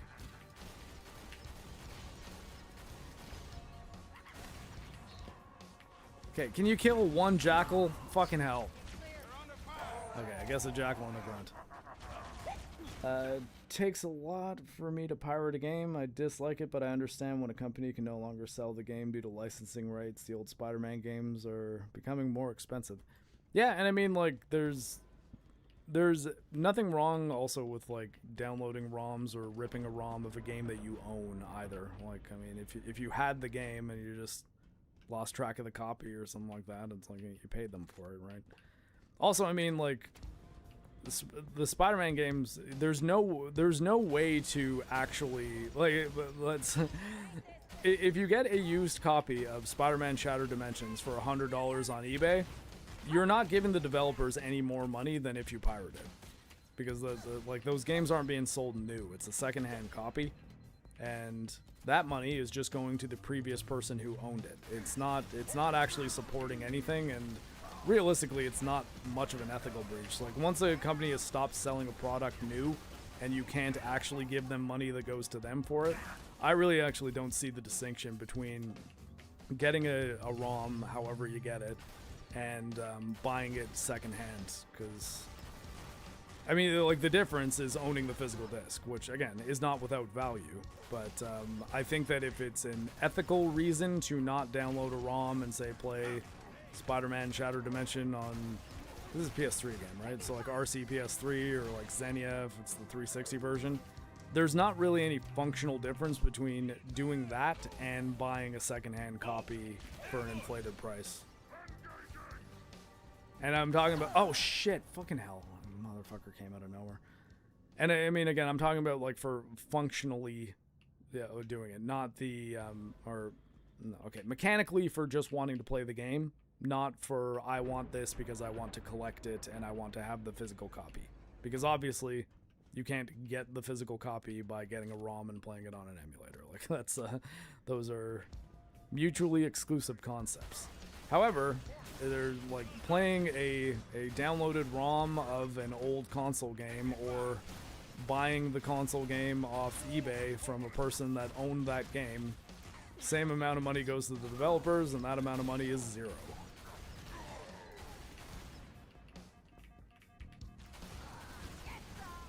For me personally, the reason I like playing on emulators, even for games that I do own physically and have the physical hardware for, though, is I can do things like increase the resolution. Some games, like for example, I think actually a really good example is Silent Hill 1. Like playing that on DuckStation, you can, you're 2 clicks away from just enabling 60 frames a second or above on it. And it looks so smooth and so much better than playing it on a PlayStation.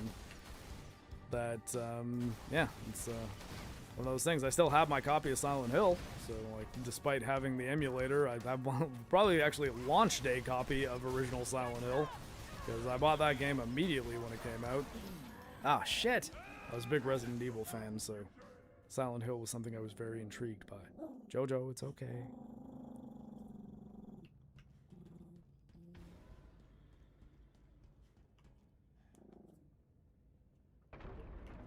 Now, a bit of a different story if they now sell the game. Like, for example, Metal Gear Solid, while I would still probably recommend playing it on DuckStation just for doing things like being able to remove the pixel shimmering that a lot of old PS1 games have. I think that is that's a handy feature. You can't get it up to 60 FPS just because of the way that game's coded, which I hope that Konami addresses at some point. But the big mechanical difference is that is a game that you can buy on every platform right now. So it is available. It's not a game that needs to be bought secondhand or pirated in order to play at all. So you could probably argue that there's an ethical breach there. But I mean, like Spider-Man Shattered Dimension, I don't think you can buy that game right now. Maybe on Xbox 360 store on... And yeah, Twin Snakes is not available anywhere, at least yet. I don't know if Konami's going to start trying to go back to the Metal Gear collection, like Master Collection, because the second one's coming out soon, 3 weeks or so from now, and it's Metal Gear Solid 4 and Peace Walker. So, I mean, hey, they might decide, okay, whatever, we'll throw out Twin Snakes, but Metal Gear Solid 1... like the original, you can get on Steam, you can get it on Switch, PlayStation, Xbox, because they released that Master Collection in advance of Delta coming out. But Silent Hill, again, I think Silent Hill is just the example that comes to mind. There's no, you can't buy Silent Hill anywhere. Like Silent Hill is just a game that is dead media for now, unless you have secondhand copies or you emulate it. So. Personally, I think emulating it would be the way to go. Even with Silent Hill 2, despite the fact that there is a remake of that game, I think emulating original Silent Hill 2 on PCSX2 is the way to play Silent Hill 2. Remake included. Xbox can't release Spider-Man games. Well, I mean, but like those games are Activision games. They own those games.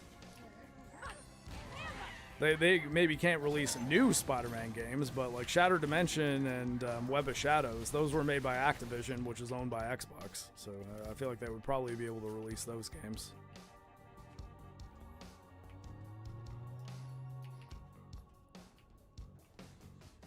Likewise with Wolverine, the Raven Software Wolverine game was made by an Xbox studio and owned by Activision, which is an Xbox label now.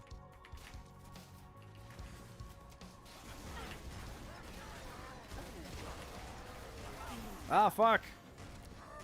Oh, and there was another one behind me. Are you kidding? Man, fucking enemy spam in this game. I mean, can they not? I feel like there shouldn't be a reason why they can't.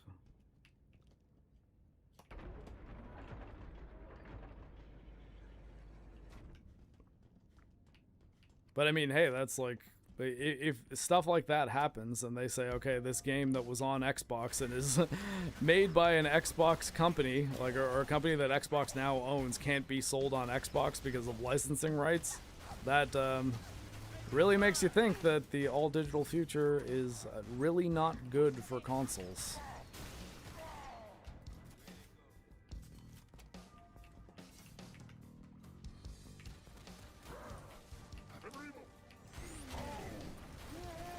Do you guys, like, not die from grenades? Like, what the fuck?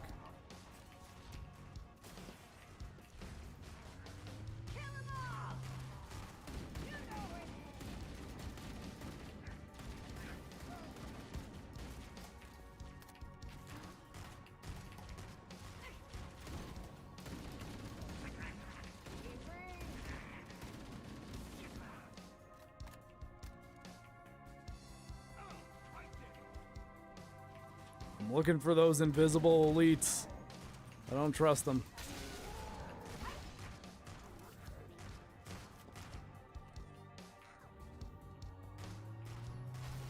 Sorry, I'm locked in right now.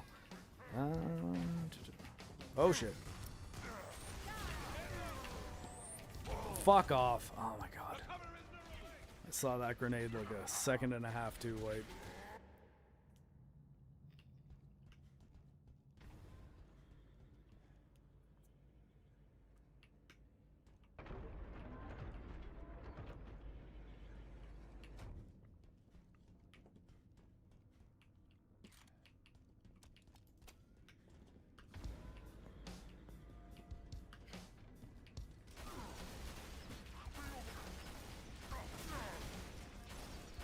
Are you kidding?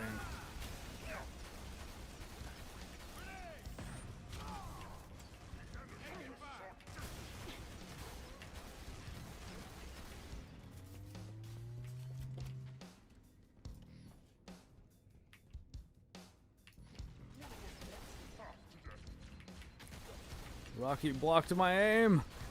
You silly chihuahua.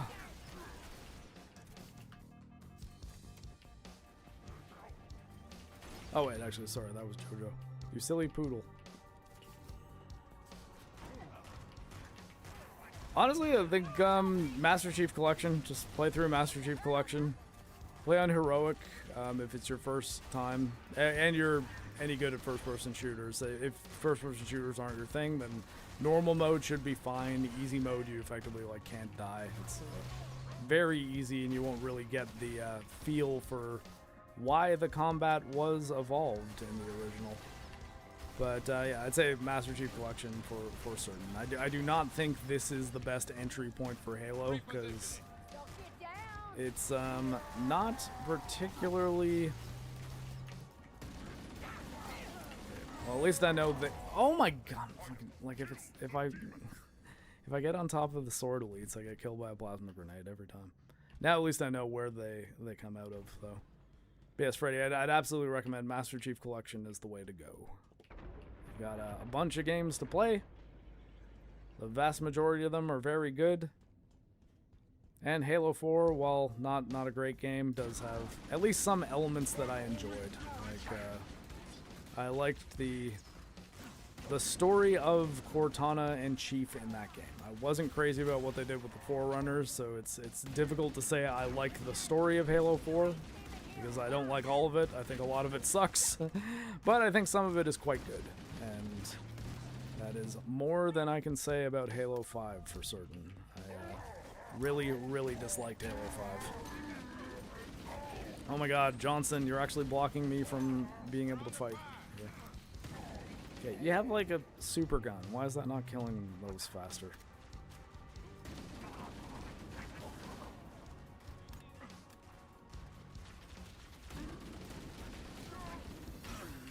What even killed me? Okay, sorry about that.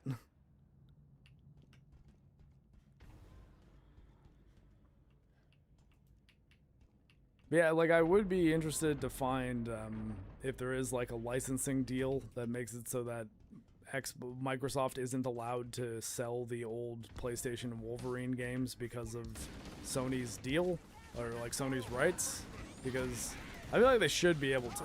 It's it would be kind of wild if like games that were fully developed, existed, and released were just not allowed to be sold because new games are being made by the competition on the same license.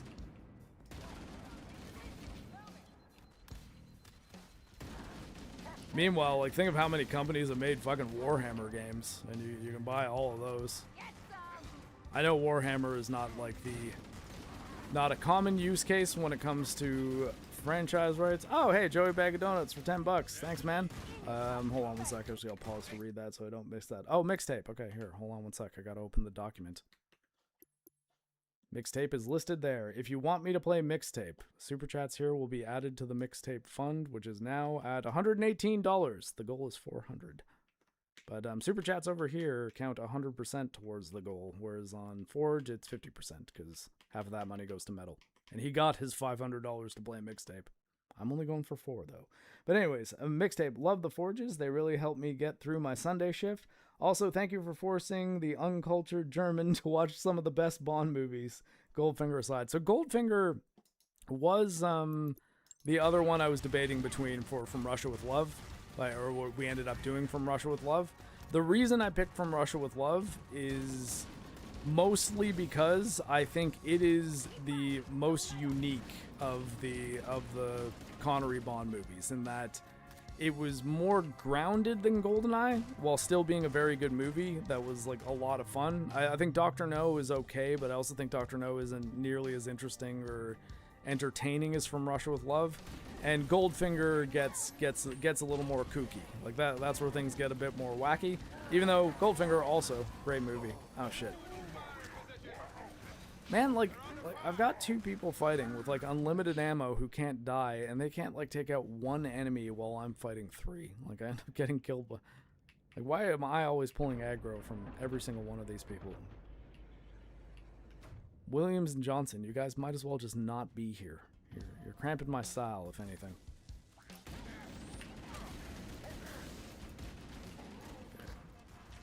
That higher level elite taken out quick. Go up here, hopefully recover some health.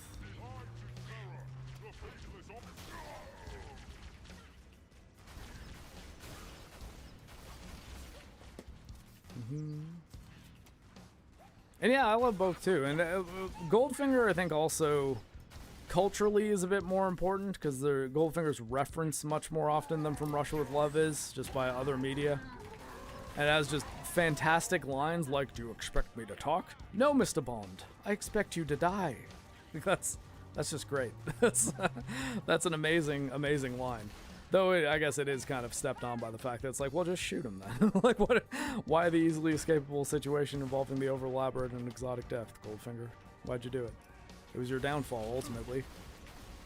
Okay, 5 rounds left. And nothing left, okay.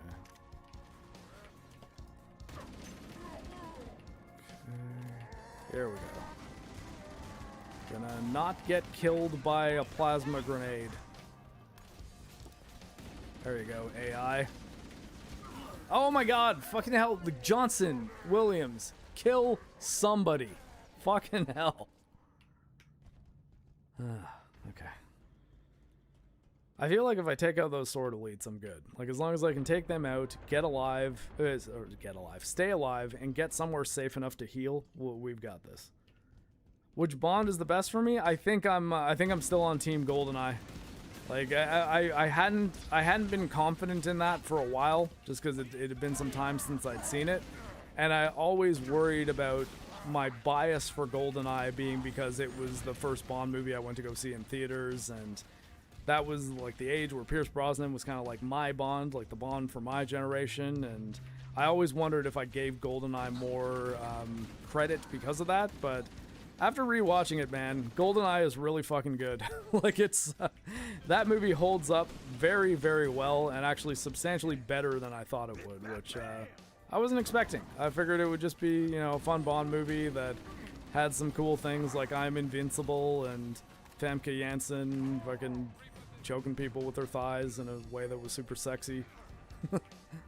But no, it's really good. It's got a lot going for it. Storytelling wise and otherwise. Okay, where did this battle rifle come from? Actually, having this might help me out quite a bit. Okay, die so I can heal.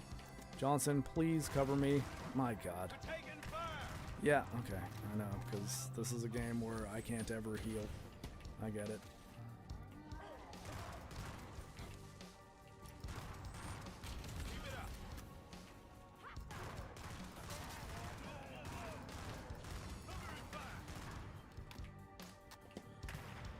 Sword elites, where are you?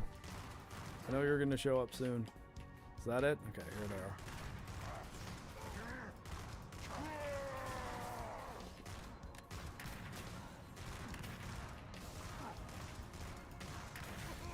Okay, oh my god, fucking... Yeah, you're kidding me! So wait, can Johnson die? Did Johnson just die there? Did he die before I died? Or did I die and then he died? Oh god. 1 GoldenEye, 2 Goldfinger, 3 From Russia with Love, 4 License to Kill. I mean, that is a solid list. As much as the Craig era is not fantastic, I would maybe still throw Casino Royale up there in my, is that top 5? I guess, yeah, top 5 probably. But I think, again, also I might have to rewatch Casino Royale. I did remember liking it quite a lot. But yeah, I think that absolutely GoldenEye, From Russia with Love, and Goldfinger would be in my top 5. The other 2, though, I might have to do some thinking on. I did like License to Kill quite a lot, though. I think that Timothy Dalton was an underrated Bond.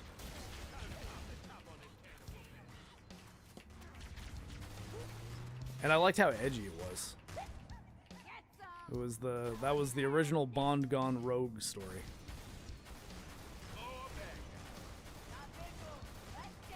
You're kidding, right?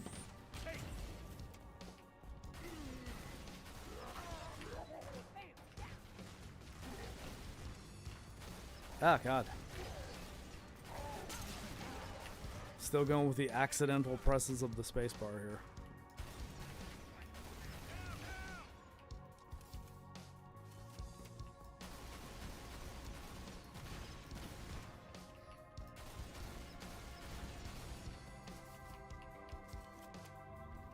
Where's that battle rifle that was kicking around down here? Shooting at me. Return fire. Wait, did Williams just die and I picked up her battle rifle? Is that what happened? Yeah. Okay, they're both dead.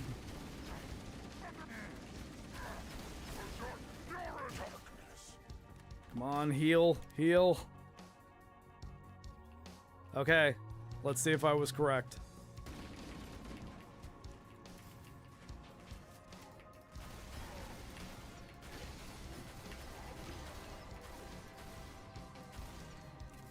That guy's still alive. Oh, fuck. Come on, shields.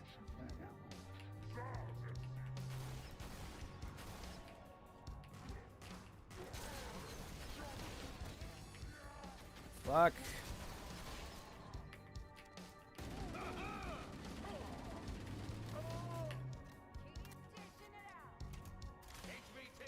Burn him down.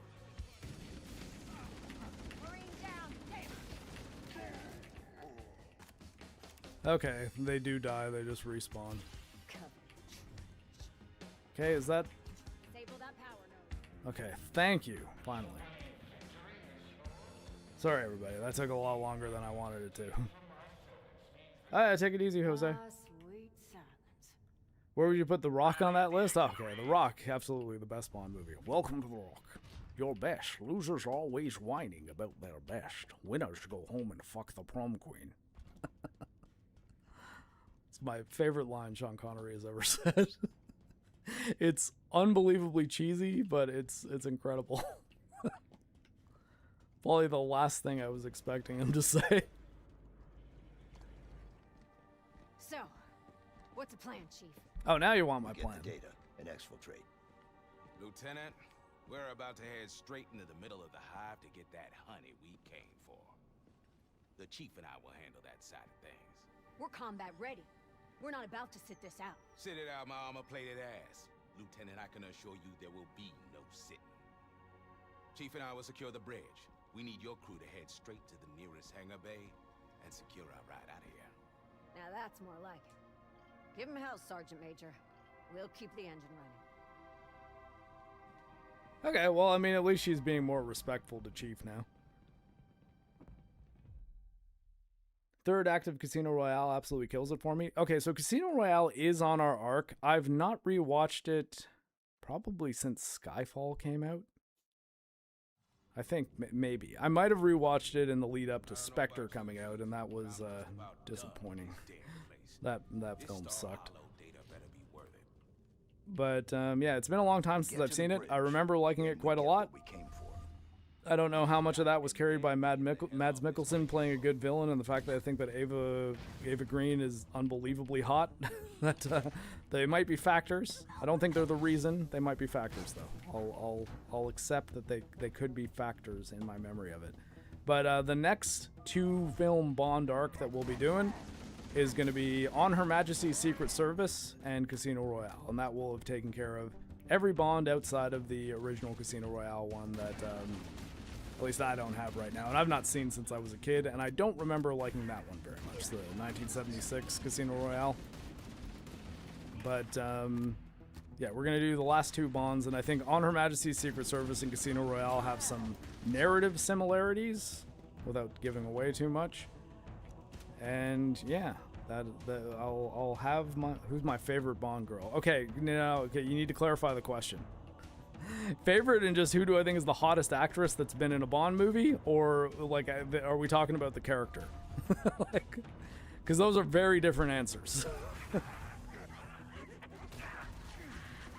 Also, I think to be fair, I'd probably have to rewatch a lot more of the Bond movies than I have recently in order to give you a firm answer. But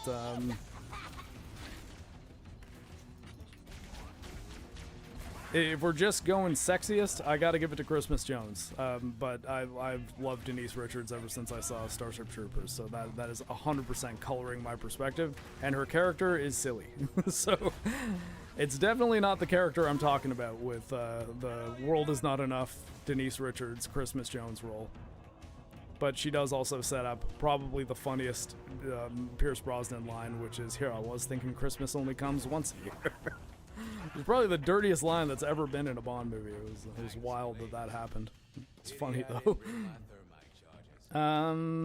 Best though, best character. Naval intelligence will want to analyze this. Best character is a tough one, though. Gotta say, I really did like Natalia in GoldenEye. I think that the way she was used was pretty cool.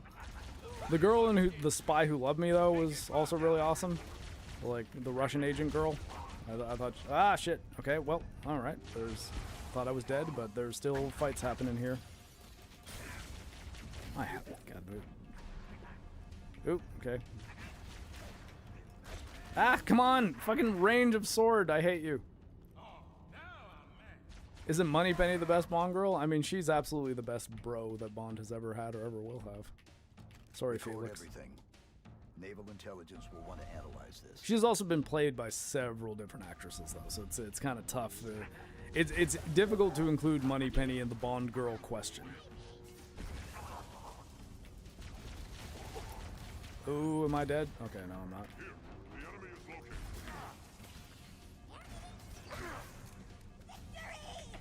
Oh boy. Blow up. Okay.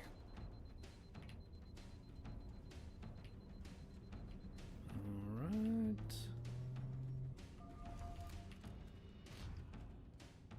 We getting a checkpoint here, Johnson, or what? Oh, wait, no. This is the way we just came from. Is there any better weapons? I'm not crazy about my current loadout.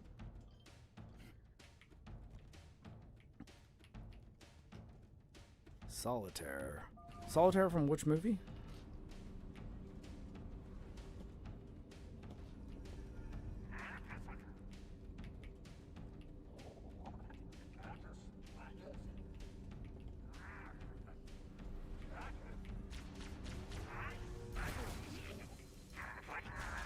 Oh, fuck off.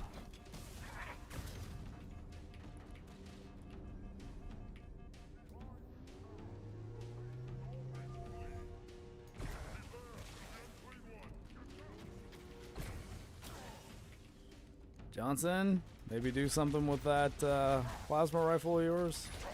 Or sniper thingy? Oh my god, come on! Okay. Oh, live and let die. Oh yeah. No, definitely not a bad choice. Record everything. Naval intelligence will want to analyze this. The Office of Naval Intelligence?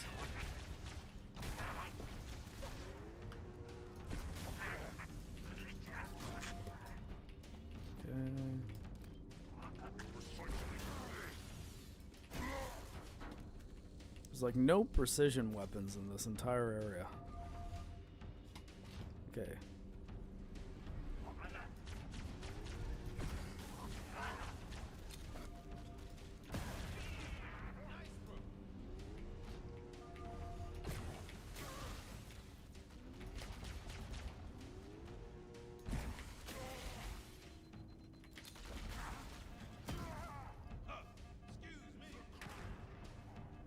Yeah, maybe take the shot, Johnson. Oh, fuck. Okay, come on. Please die. Alright. Alright, checkpoint. Nice, okay. Finally that encounter ends. And now I get a precision weapon.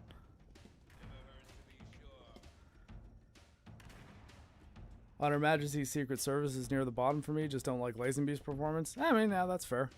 It's been a long time since I've seen that one too. I think though that it definitely took a narrative risk at the end, and I think that one thing that I quite like about how it's been treated since is that what happens in Her Majesty, and I'm trying to do this without spoiling it, what happens in On Her Majesty's Secret Service is treated as canon in many of the Bond films that follow, and I do appreciate that about it. And it's sort of done in a similar thing is done in Casino Royale, and that's kind of why I see the association between them. I won't say what the thing is.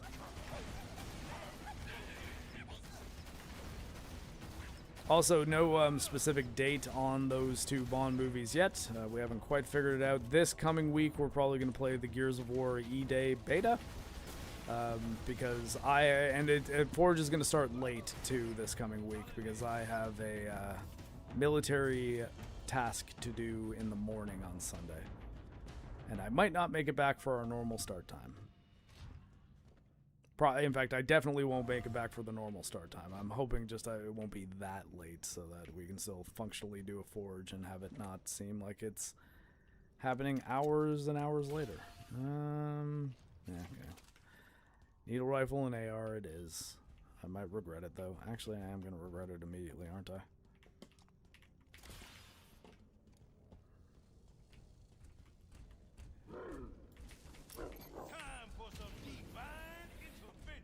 Come on. Fuck. Nice. Let's not do that again. Why not? It was fun.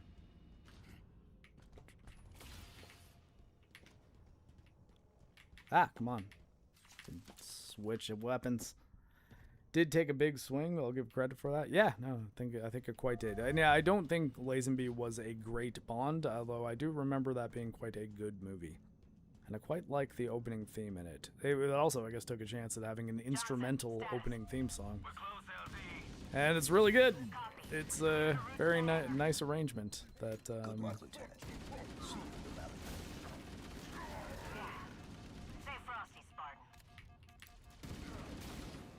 It's actually even used in James Bond First Light, in the scene where you're escaping Vietnam with Greenwood.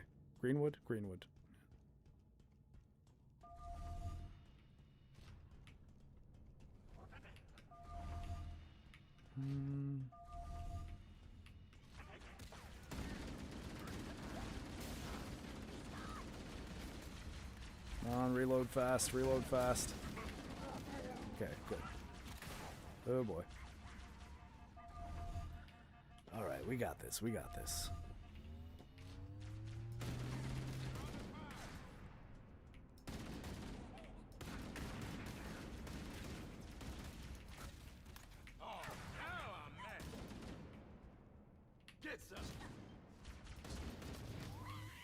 There we go. Aside from Bond, which is my favorite movie franchise?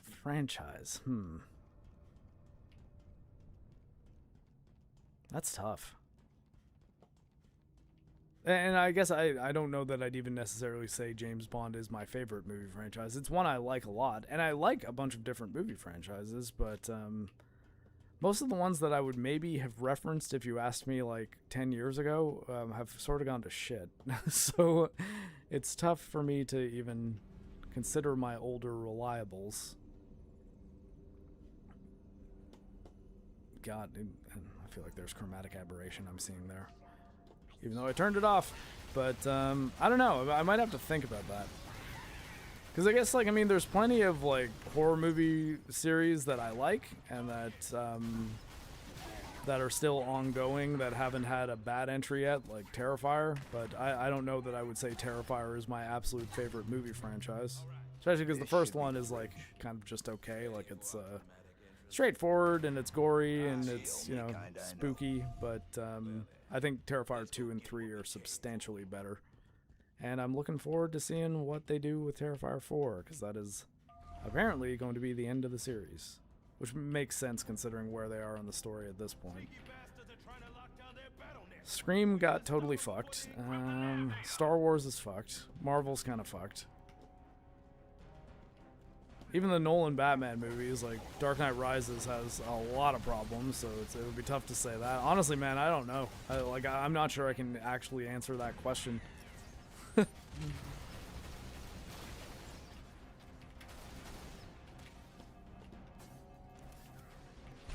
Oh. Oh my god. Come on. Die and die and give me a place to hide. Friday the 13th? Definitely not Friday the 13th. I like some of the Friday the 13th movies, but I would say it's almost safe to say I dislike the vast majority of them.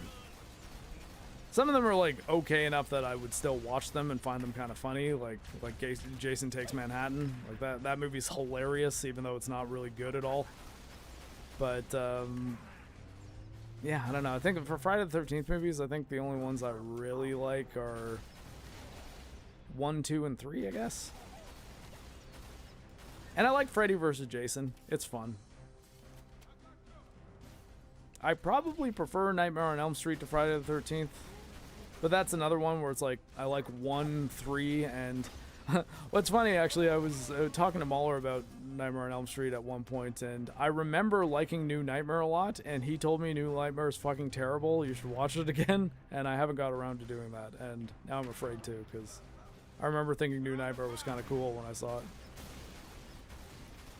It does break the fourth wall, though. Like, it's one where Wes Craven and Robert Englund are both characters, and there actually is a real Freddy, and Heather Langenkamp, whoever played Nancy in Friday the 13th 1 and 3, she's in it also playing herself, and it's kind of Freddy going after her. But I don't really remember it all that well though, so I'm not confident in saying it's a great movie or anything.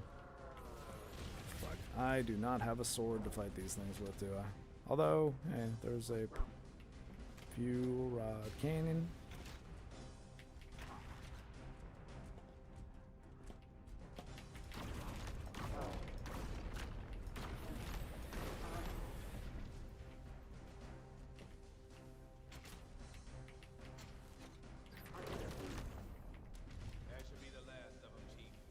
Oh, Johnson, you're actually able to fight in this battle? Nice, thank you.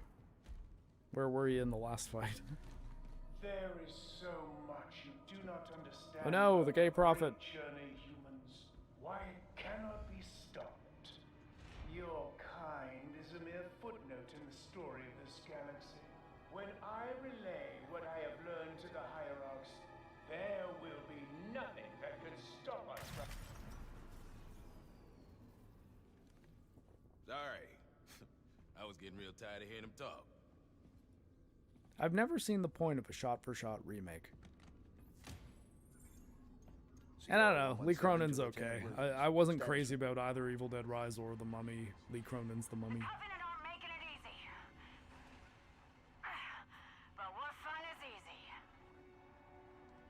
Copy. On our way.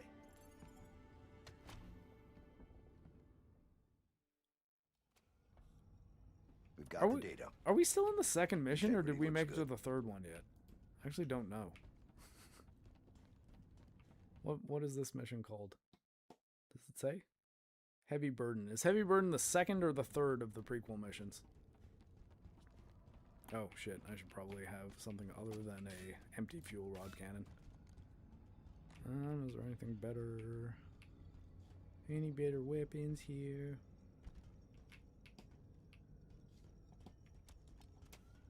Okay, we're going full needles. Nothing but needles.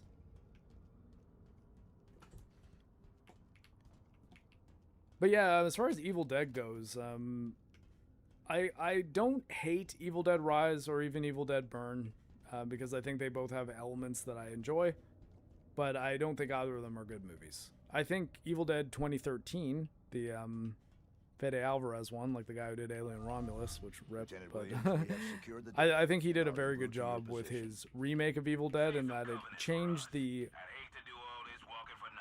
it changed the tone and the style. Oh my god. William's out. Okay, out. You said out. That means there should be no more communicate. Okay, good. At least they got that right. I think Evil Dead Rise has a really good villain. I think I forget the name. Something Sunderland, Alyssa Sunderland or something like that. The girl from Vikings. She was quite good in it, and I enjoyed her performance as her Deadite character. And in Evil Dead Burn, I liked the main character. I kind of hated every other character though, so that was a bit of a problem. And also the Deadites in that movie I don't think make much sense, because they're both very brutal and not very playful or funny. but they're also not very effective at all. Like they're really bad at killing the people that they want to kill for the most part, and I don't think it makes sense in a lot of cases. And the movie ends with a very silly final boss fight with very bad CGI.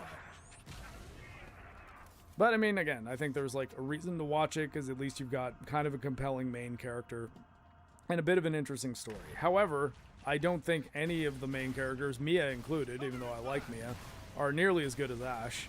And I think if you want Evil Dead outside of the original, like, 1-2 Army of Darkness, Ash vs. Evil Dead is the way to go. That show rocked. It's so funny. And, like, it's got a lot of, like, Evil Dead action and gore. It's got all the elements of an Evil Dead horror movie you'd want. And it's, like, consistently hilarious. While having an interesting middle ground between the, like, ruin the main character Jake Skywalker stuff, like that idea, but mixed with him also being, like, an extremely competent character who actually does get things done. And I think they do that in a way that's fun, because it makes Ash sort of a, like, lovable buffoon who is also, like, actually a very good fighter and is able to handle things very, very well. And I think the aging protagonist idea is done in a way that I think could piss people off, but it didn't piss me off. I found it, like, kind of effective. I thought that they did a good job of still making Ash a character who you do actually like and is not just a horrible coward, even though the whole series kicks off because of him making a very dumb decision while he's stoned.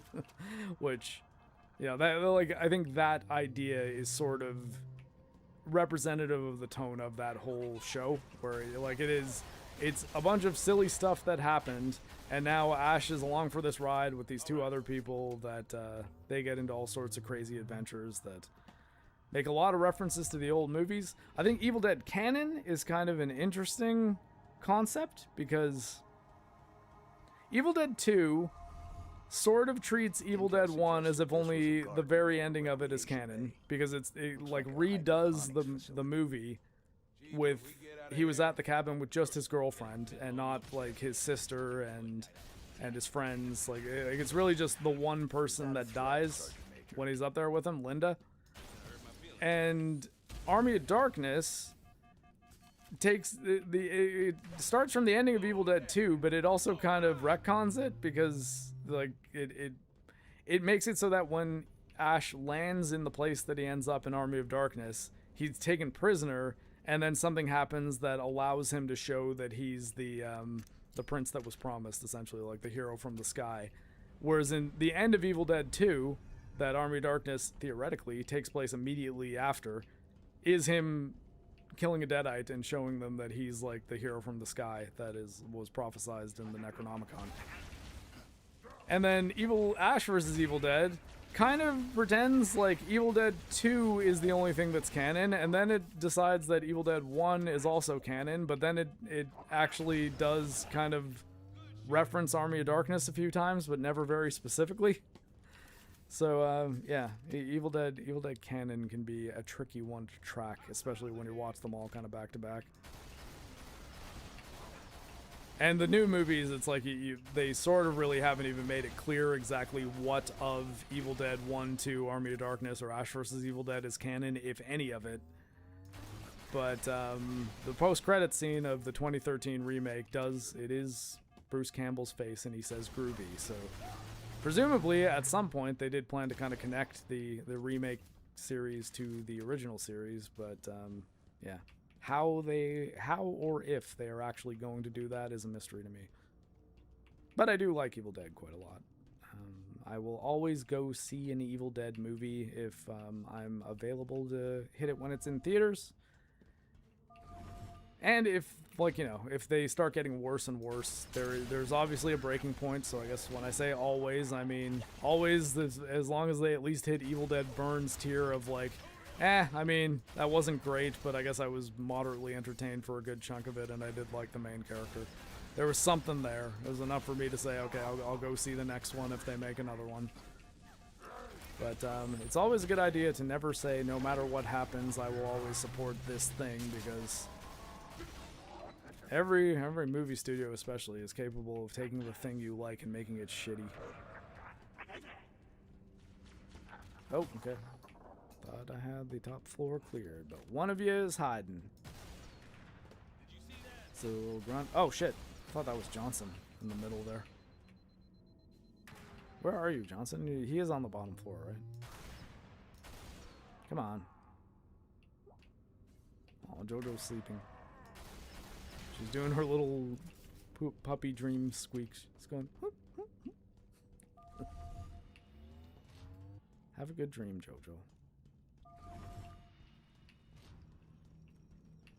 Alright.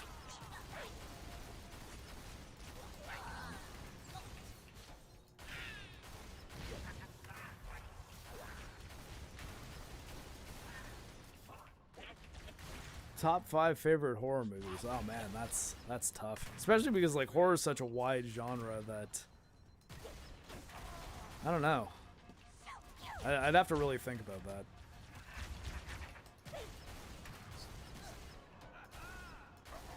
I definitely put Scream 1 on that list. I like Scream 1 a lot. I think it's a great movie. And I think it actually does a really good job of satirizing the slasher movie genre while not making fun of it, not becoming a parody of it, not doing too many winks at the camera. It succeeds in being a successful slasher movie while poking fun at the slasher movie genre. I think that's pretty good. I would actually probably even put Terrifier 2 on that list. I think Terrifier 2 is a great movie. Let's see, which other directions would I want to go with it? I want to say like The Shining, because I do think Shining's one of the scariest movies ever. But again, I think that once like you start moving out into like Stanley Kubrick movies, it's like, okay, well, like are we talking about the same? Are we talking about movies that should even be on the same list? You know what I mean? And I guess that's probably the thing that would be most difficult for me to point out. Let's try to think of some other, like... Because, like, I think if it was something like favorite slasher movies or favorite, like, found footage horror movies or favorite ghost movies, like, I'd be able to narrow it down a little bit better because I'd be just essentially thinking of one type of movie and comparing them against each other. But horror is just, like, it's such a big blanket. And yeah, The Thing would 100% be on there. But, like, I guess that's another thing. Like, another thing, huh? That was an unintentional pun. I guess the reason The Thing didn't immediately jump out at me is I kind of put that in the same camp as like The Shining, where it's like, is that just a horror movie, or like does it being a sci-fi monster body horror movie kind of put it in a different category than the movies I'm immediately thinking of when I hear like horror movies? Because I guess, I don't know, just maybe for me, like when I hear horror movies, I sort of immediately think slasher movies. I know that's not accurate. It's not like everyone needs to do that. It's just my brain does that. And that doesn't mean that, say, Scream is better than The Thing. It's not. But I would, like, again, if we're... thanks for reminding me there. If we're going to be making a top 5 list, The Thing would 100% be on that. But it's like, does Aliens count? Does only Alien but not Aliens count? Like, you know what I mean? Like, it's like if you don't narrow down the subgenre with horror, it's really difficult to figure out even what counts, you know, or like what specifically should be rated against each other. Because if you said to me like, hey, what's a better movie, Scream or Aliens?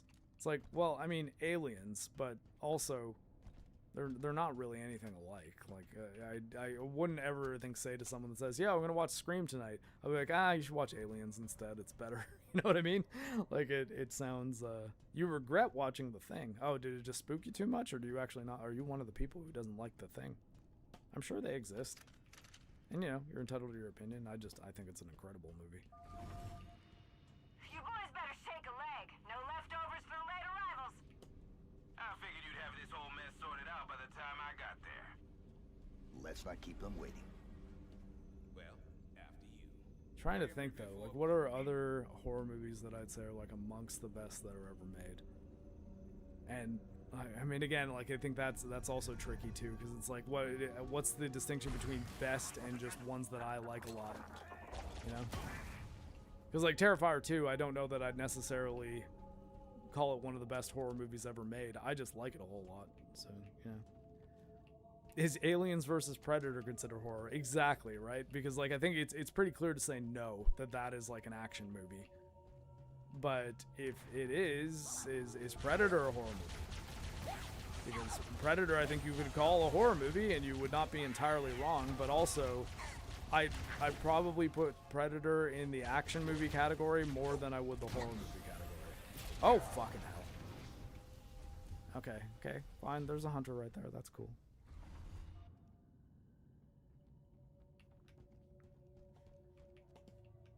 And yeah, I think like a lot of main genre titles you'll run into that issue with, of like how wide a net are we actually talking about here? Because if you say something like sci-fi, think of how many movies can be considered sci-fi, right? Like, I mean, sci-fi is effectively a setting more than it is a genre.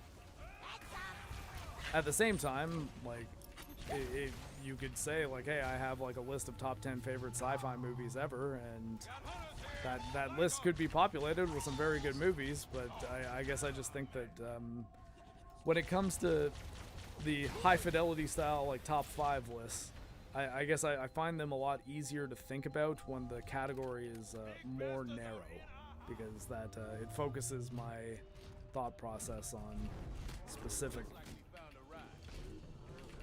Let's get moving. Think they'll give us that tour? Oh! No way. And yeah, that's the thing. Like, I think I would probably consider Predator an action movie as well. But I don't think someone would be wrong in saying Predator is a horror movie.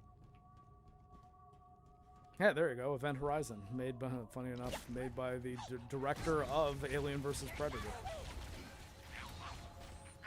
That was probably the movie that got him the oh shit. That was probably the movie that got him Resident Evil as well. And Resident Evil is definitely the movie that got him Mila Jovovich, or Jovovich, sorry.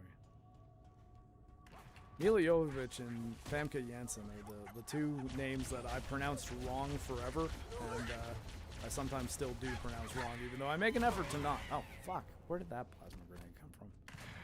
Bastards. Shelby Oaks, yeah, Shelby Oaks, 10 out of 10. I guess that we were talking about my own movie earlier, and at the very least, I'll say Shelby Oaks has much better production value. It's, well, I mean, its lighting is better sometimes, and its sound is definitely a lot better than in my movie. So, don't want to talk too much shit, but also, I did not like Shelby Oaks at all. Let's get moving. Fuck. My God, can I hit a single plasma grenade throw in this game?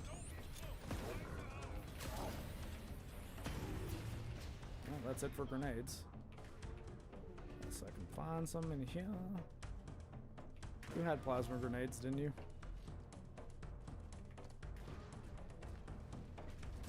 Ah! Fuck! Oh my God. Okay. Alright, alright, alright. Let's fight these hunters for the 50th time. It's really fucking me up not knowing whether this is the second or the third mission. Am I stuck by a plasma grenade? Grenadicus plasma. Oh, fuck.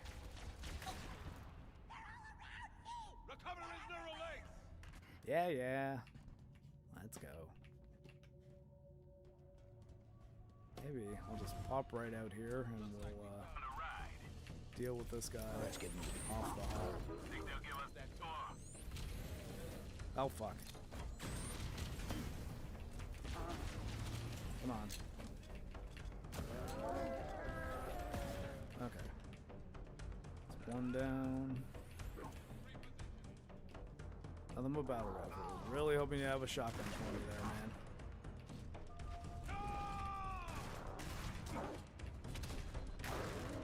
man. Okay, Hunter's dead.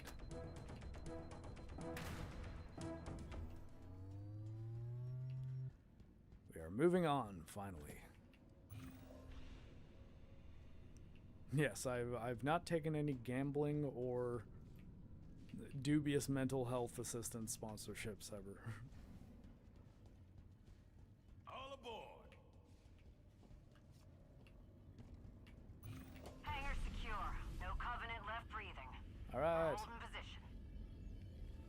Understood. We are moving to regroup. Yeah, we doing a platform fight. Oh no. We're just fighting when we get off the platform.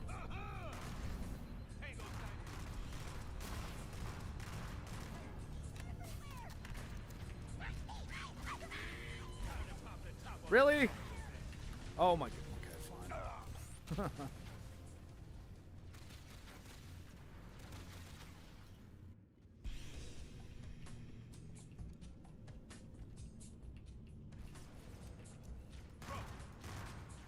Oh my god.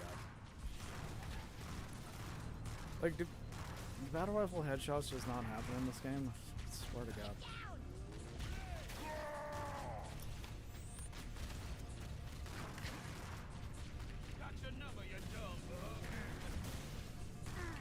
There we go.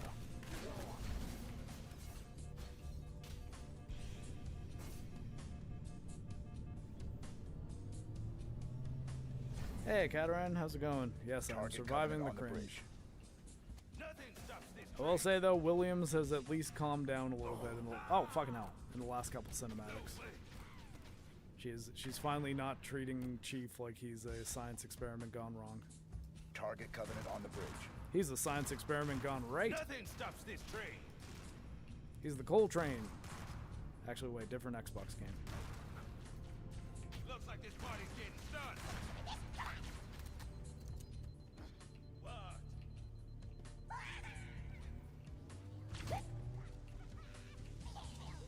Oh fuck.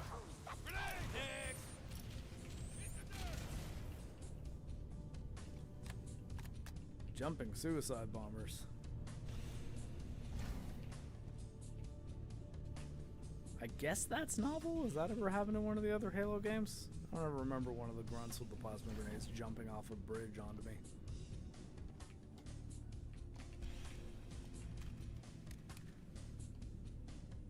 No enemies here, or are they all just gonna pop out the second we land? Oh, there's overshields over there, so this is probably the spot. Ain't this a fine mess? Power's out, Chief. Okay, I There's guess a power relay above us.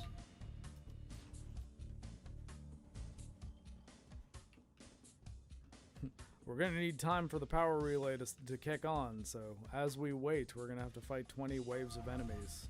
Let me guess. Power has been rerouted. Systems look to be waking up. Did I call it or what? A local alert got through. We have more bad guys incoming. Knew it.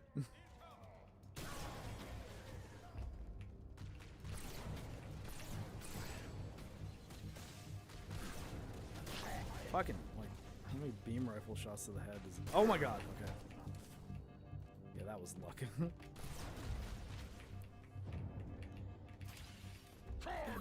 You're kidding, right? Which one of us had the sword again? Also, Johnson, how about stay alive? Systems look to be waking up.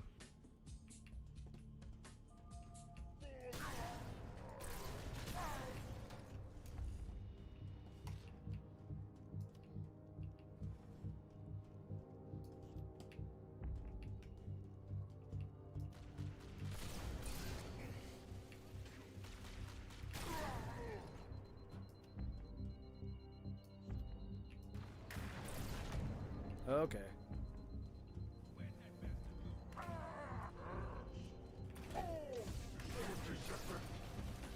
My god. Oh, sorry, Johnson. Shot you in the head just a little bit.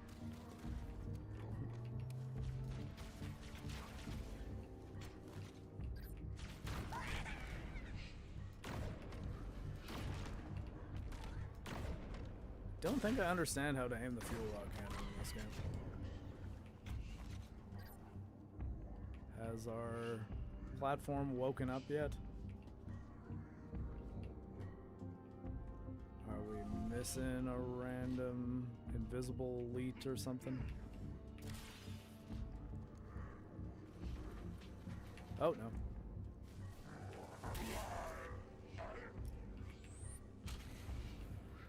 Okay.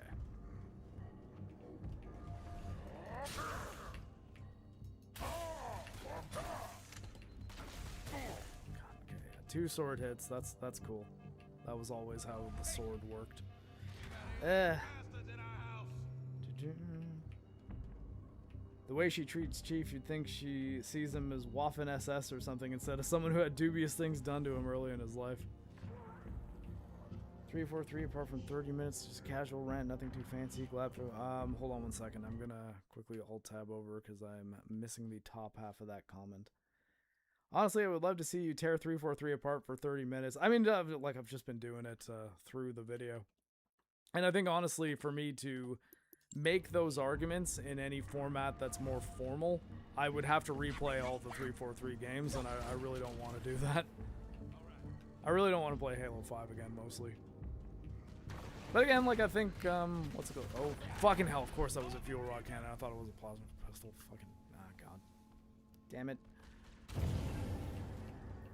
But yeah, like, I think, like, my thing is when I make a video, I, like, going real hard, like writing a fully fleshed out script, editing the hell out of it, and that's kind of the way I like making organized content. Not to say that I'll never pivot and do something different. I just think with like the way my channel functions in the algorithm, it's like I've sort of either got to just stream or hope that when I do take the time to make a full-blown video, it actually works, because I don't think I've got it in me to be like a daily upload. I'm just gonna say a bunch of things about the current news off the top of my head guy. If anything, I'm kind of jealous of those people because they have a much easier time of things, but I'm, I guess, too much of a perfectionist when it comes to making videos. Which, you know, that I'm not saying that that's like, that makes me better than anyone else in any way. If anything, it makes me less effective. But, yeah, I get very, very particular about my videos. I don't want them to just be released. I want them to be something that I'm genuinely proud of. Which is actually the... Oh, fuck! I thought I could just jump down here. Are you kidding? Did I at least get a checkpoint? I didn't realize there wasn't floor there. Okay, good. We'll jump down in an area where we can functionally not die.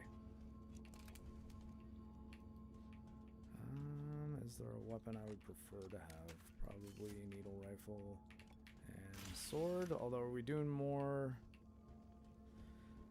the sword might be a bad idea, but we'll see how it goes. Is that fuel rod? No, oh, it's not a fuel rod cannon, it's just a piece of something. There's other weapons down here, though, at least. Alright, we'll activate. Do we activate? Okay, we activated. And it's an elevator now. Yeah, I know.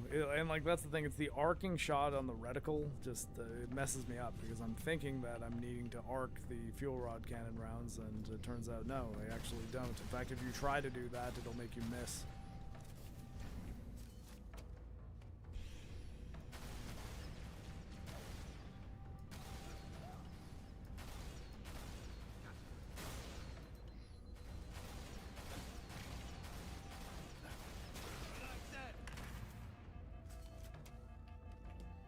Oh crap, I forgot to pick up another one of the overshields.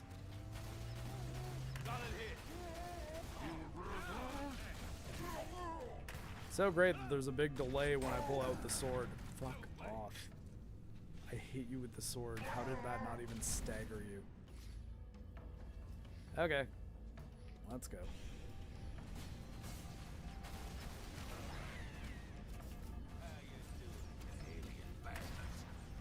They're doing better than we are, Johnson.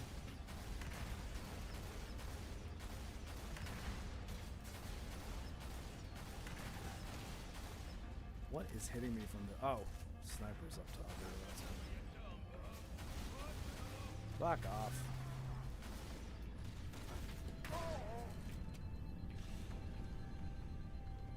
We good? Okay, cool. Checkpoint. Hey, Commandante.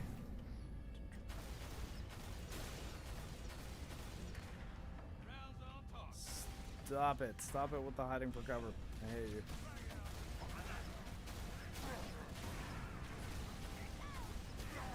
Thank you. Yeah, yeah. Saw the grenade.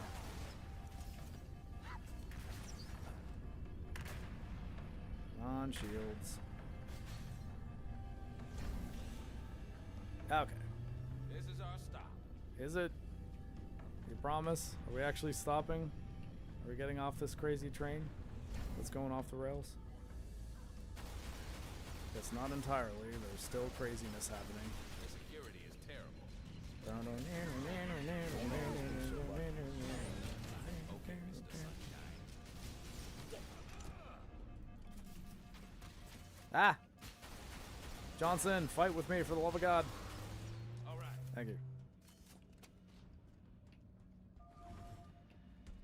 Those people who daily upload random news stuff are probably miserable about having to do that constantly. I mean, like, if it's a full-time job, I think, like, I wouldn't be miserable about doing that if I did not also have to, like, go to work. But, yeah, I'm in a situation where I absolutely cannot afford to leave the military right now, because We've got a Covenant counterattack inbound.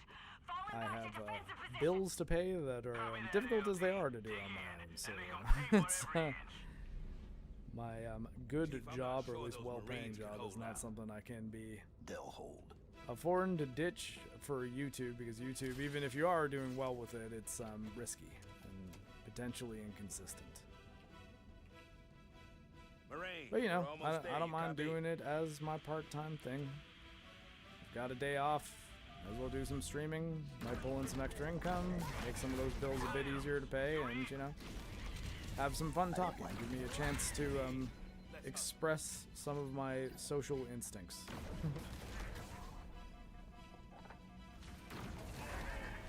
And generally just, you know, get things off my chest. Thoughts on movies and stuff. Talking about franchise, making little top 5 lists. Can I? Okay. Don't put a Banshee here if I can't fly around. I get 100% fly around in a Banshee in here, and you're letting them have a Wraith and I can't have a Banshee?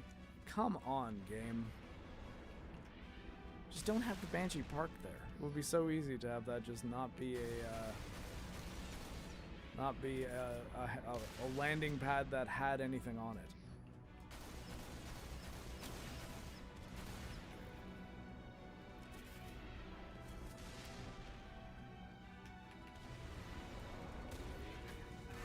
Really? You got a new gunner? All right. Yeah, you did that just in the nick of time, Johnson. Thanks. 10 out of 10. Okay, I'm just gonna destroy the Wraith with the fuel rod cannon. William, you read? I don't like it. Let's hustle.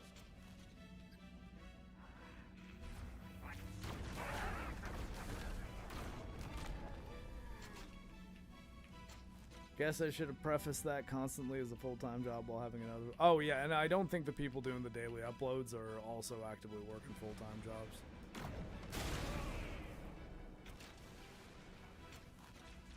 And I guess like it's also just comfort with covering news when things are still developing. Like I don't mind talking about stuff like the PlayStation disc stuff casually like this in this kind of more informal setting.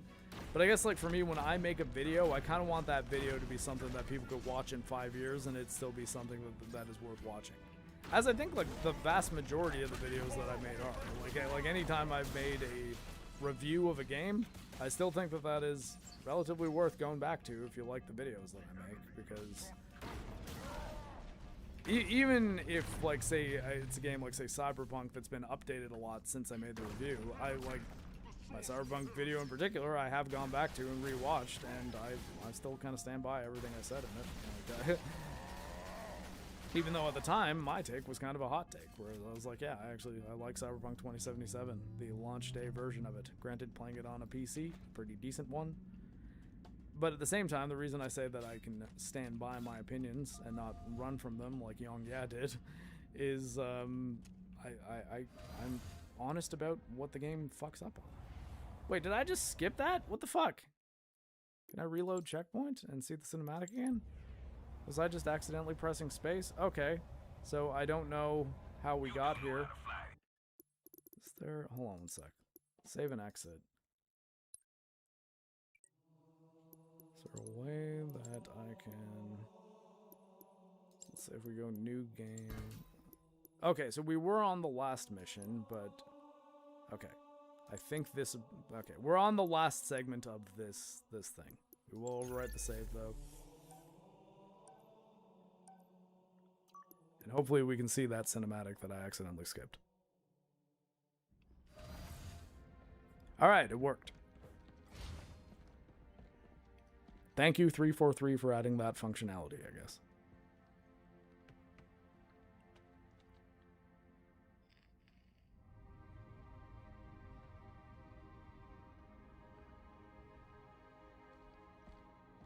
Nice work. Thanks. Spartans aren't the only badasses in the UNSC. So, did you take out the Prophet? Negative. Whatever the Covenant's working on here needs to be stopped before it can go any further. We need to destroy this ship. Chief, DLT's right. We need to blow this entire ship to molecules. We can't let them finish cooking up what's in these labs. Libra Actual, this is Libra 2. I'm breaking radio silence to request immediate assistance. We are green for exfil. Requesting a fire mission against our current location. And yeah, Mahler's Dark Souls videos are great. I actually use an audio clip of it consistently in my Berserk video for a joke. If you can find a way to drop their shield strength, even for a few moments, we should be able to take the shot. Copy that. Keep your weapons hot. We'll be in touch. So, take out the generators. Great idea, but it'll only drop the shields for a minute or two at most. That's all the time they need to take the shot. Yeah, but you can't be here when the fireworks start. And he doesn't need to. You guys get off this ship, get the nav data to the UNSC. We'll drop the shields. Negative, Lieutenant. That's a one-way trip. It's been a one-way trip from the beginning for us, Chief. At least now we get to go out on our own terms. That wasn't the mission. Missions change, Chief. Always do. Now we're giving these Marines a chance to punch back. Are they Marines or ODST? Chief, I gotta do this. It would haunt me every day to know we let this nightmare factory survive. And I'll be damned if I let a Spartan steal the glory on this one. That's our cue, Chief. Time to go. Pleasure serving with you, Lieutenant.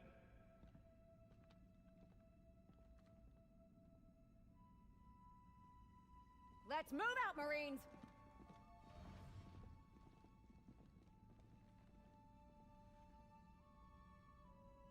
Why was everyone defending her because she's an ODST and they're the ones who hate Spartans if she's a Marine? Though I guess that solves my problem of why isn't she wearing an ODST helmet or any of them, really.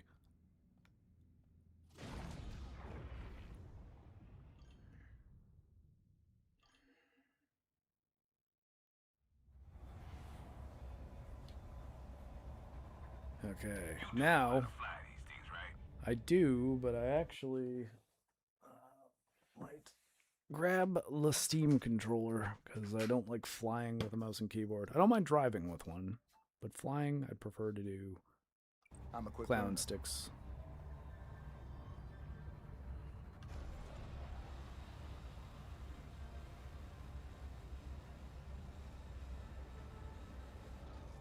All right. Scales and Banshees.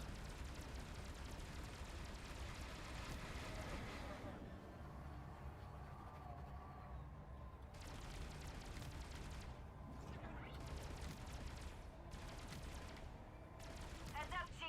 We're seeing power surges. Are we? Covenant are up to something. Any guesses? Not sure.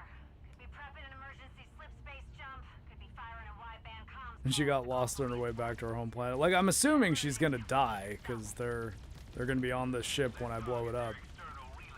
That said, I don't know why they, like, it's not like the Covenant are immediately going to escape right now. So I feel like, could Chief and Johnson not have helped them take down the shields, and then they could have destroyed the machine that controls the shields and then just gone out and blown it up at that point? Like, does this have to be a one-way trip for them to die? I don't know. Maybe. I'm not sure that was clear, though.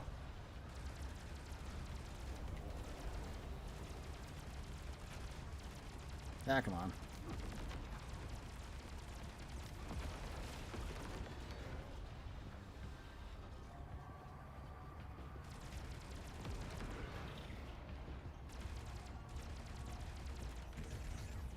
Ooh, I have rockets also. But when the rockets are firing, oh, it's a switch weapon thing. I see.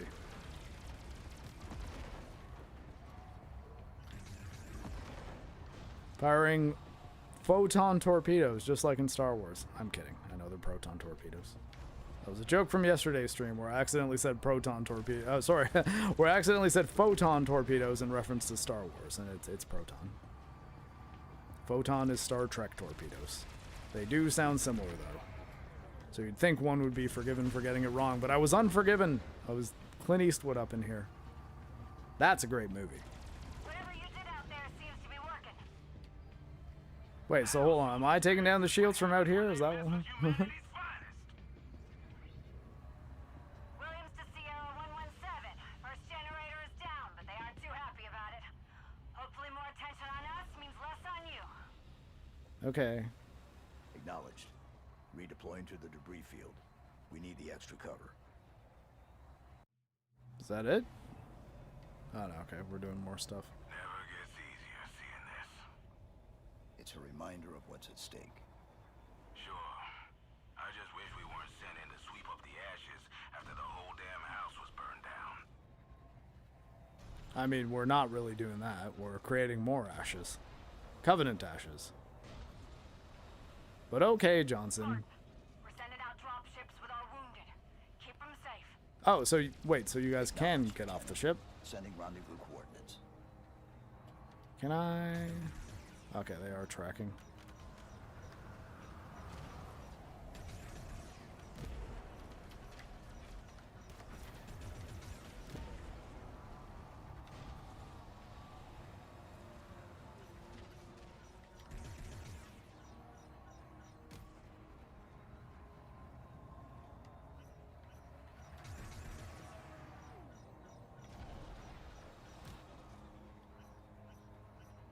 Come on.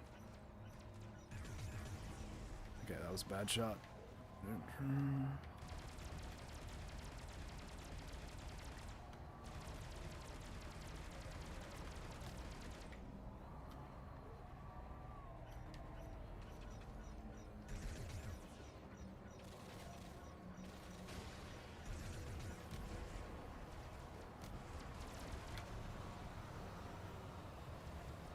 Come on, let's do this.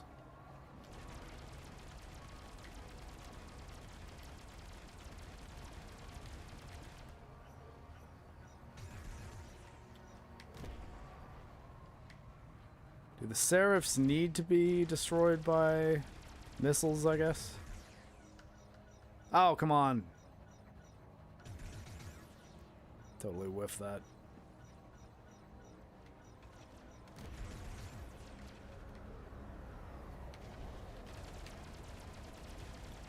We got this.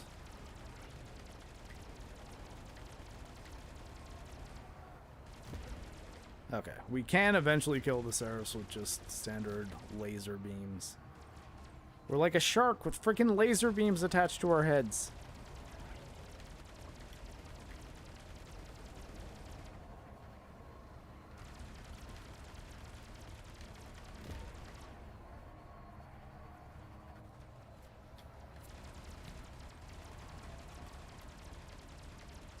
Banshee. Oh no, that's something else. It's not. Or is it a Banshee? Come on.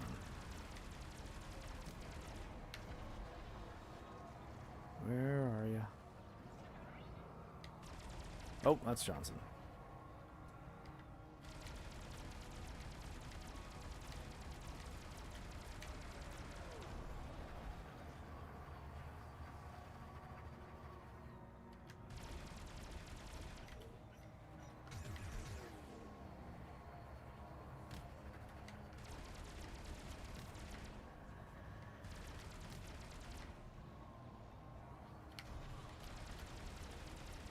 Come on.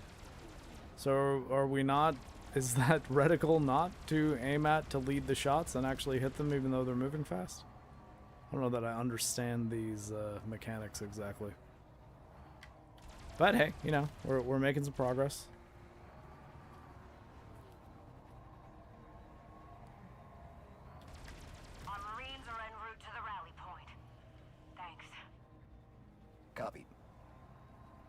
Lieutenant.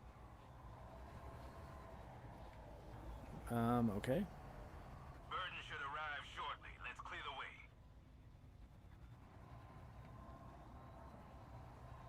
Okay. Slip space rupture detected.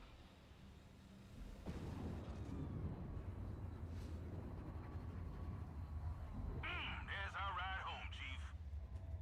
Okay, Chief. Let's give the Burden some cover. Of and course. buy our new friends time to do their thing. Libra 2 to Libra Actual. Confirming our IFF and commandeered Covenant fighters. We're preparing for your fire mission. Send it target coordinates. Coordinates confirmed.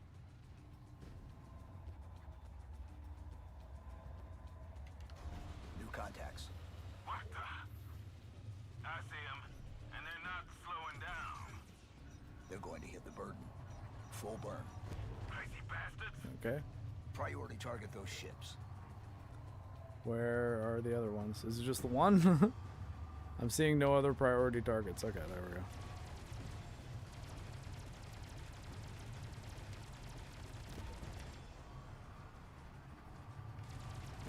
Ah, crap. Does the Burden Proof have a health bar? Like, is there any way I can understand how many of these suicide bombers they can take before they die?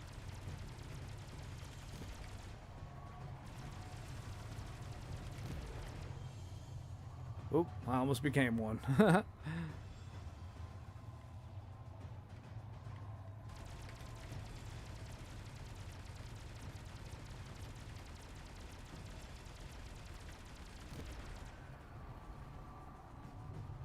I think a couple of them are gonna hit them. Okay, cool.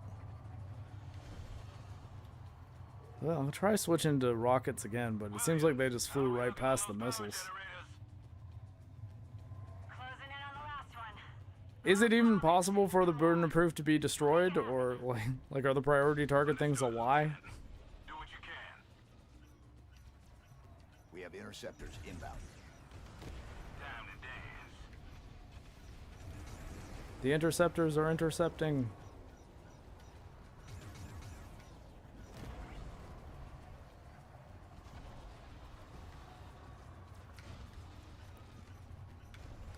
Now this is pod racing.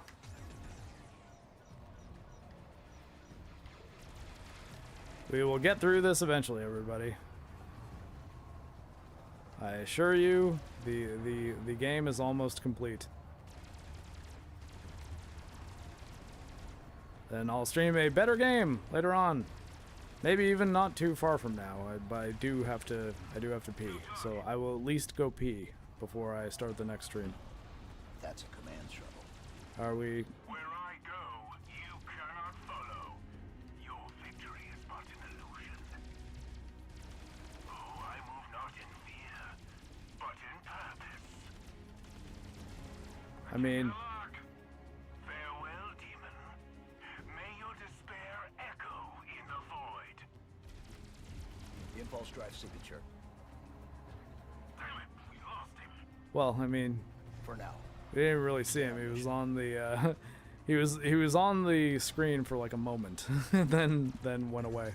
Shit. Okay. We're definitely not gonna make it.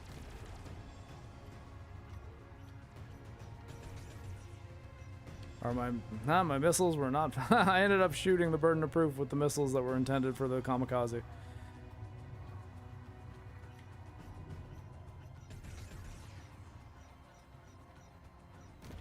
Okay, missile functional. Hooray! Come on, missiles. There we go.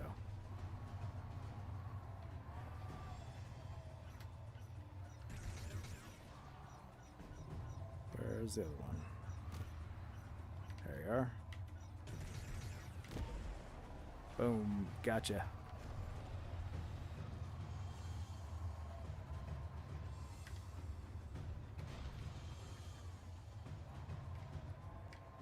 Which one's close enough for me to lock?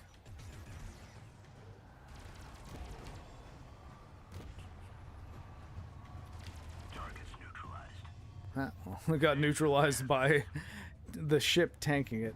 I missed a decent few when I did it and literally saw no potential fail state or even a voice line about it. Yeah, no, like, I mean, it doesn't seem... I think it's like, give me a health bar. Oh, let me... Okay, the shields are down. Clear the target. Just in time, LT. Big damn heroes. All of you. Or you could steal a Banshee or a Spectre and... Or what, not Spectre. What are these things called again? The building after us or something, alright? I was thinking something like... Well, I mean, the thing hasn't blown up yet. She got cut off before the cutscene began.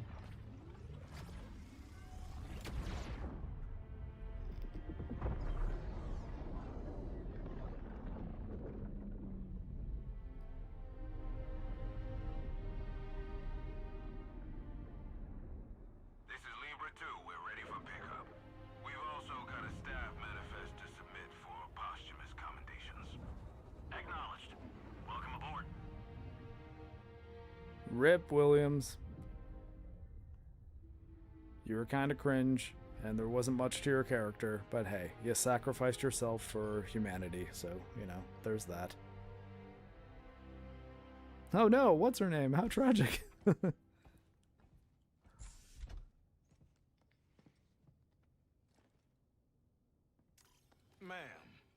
I'm glad that you made it back in one piece. Oh no. And John, Oh, 117? He's a good kid. they are not children anymore, Sergeant Major. Doc, when you're as old as I am, they're all still kids. Do you think there might be other Covenant ships like this out there? Hard to say. The prophets seem to be working alone. Genius often is. Ha ha, Halsey. You should be pleased to know this little excursion was well worth the effort. It looks like you just might have found the heart of the Covenant after all. Hi, Charity. Don't worry, we'll blow that up in Halo 2. Alright, everybody. That is it for the... Now do the lasso playthrough. I mean, maybe at some point someday. But probably not on stream, because that, I think, will just be annoying for... Hell, I was dying enough on Heroic. But, yeah, I guess I'm going to take a little bit of a break.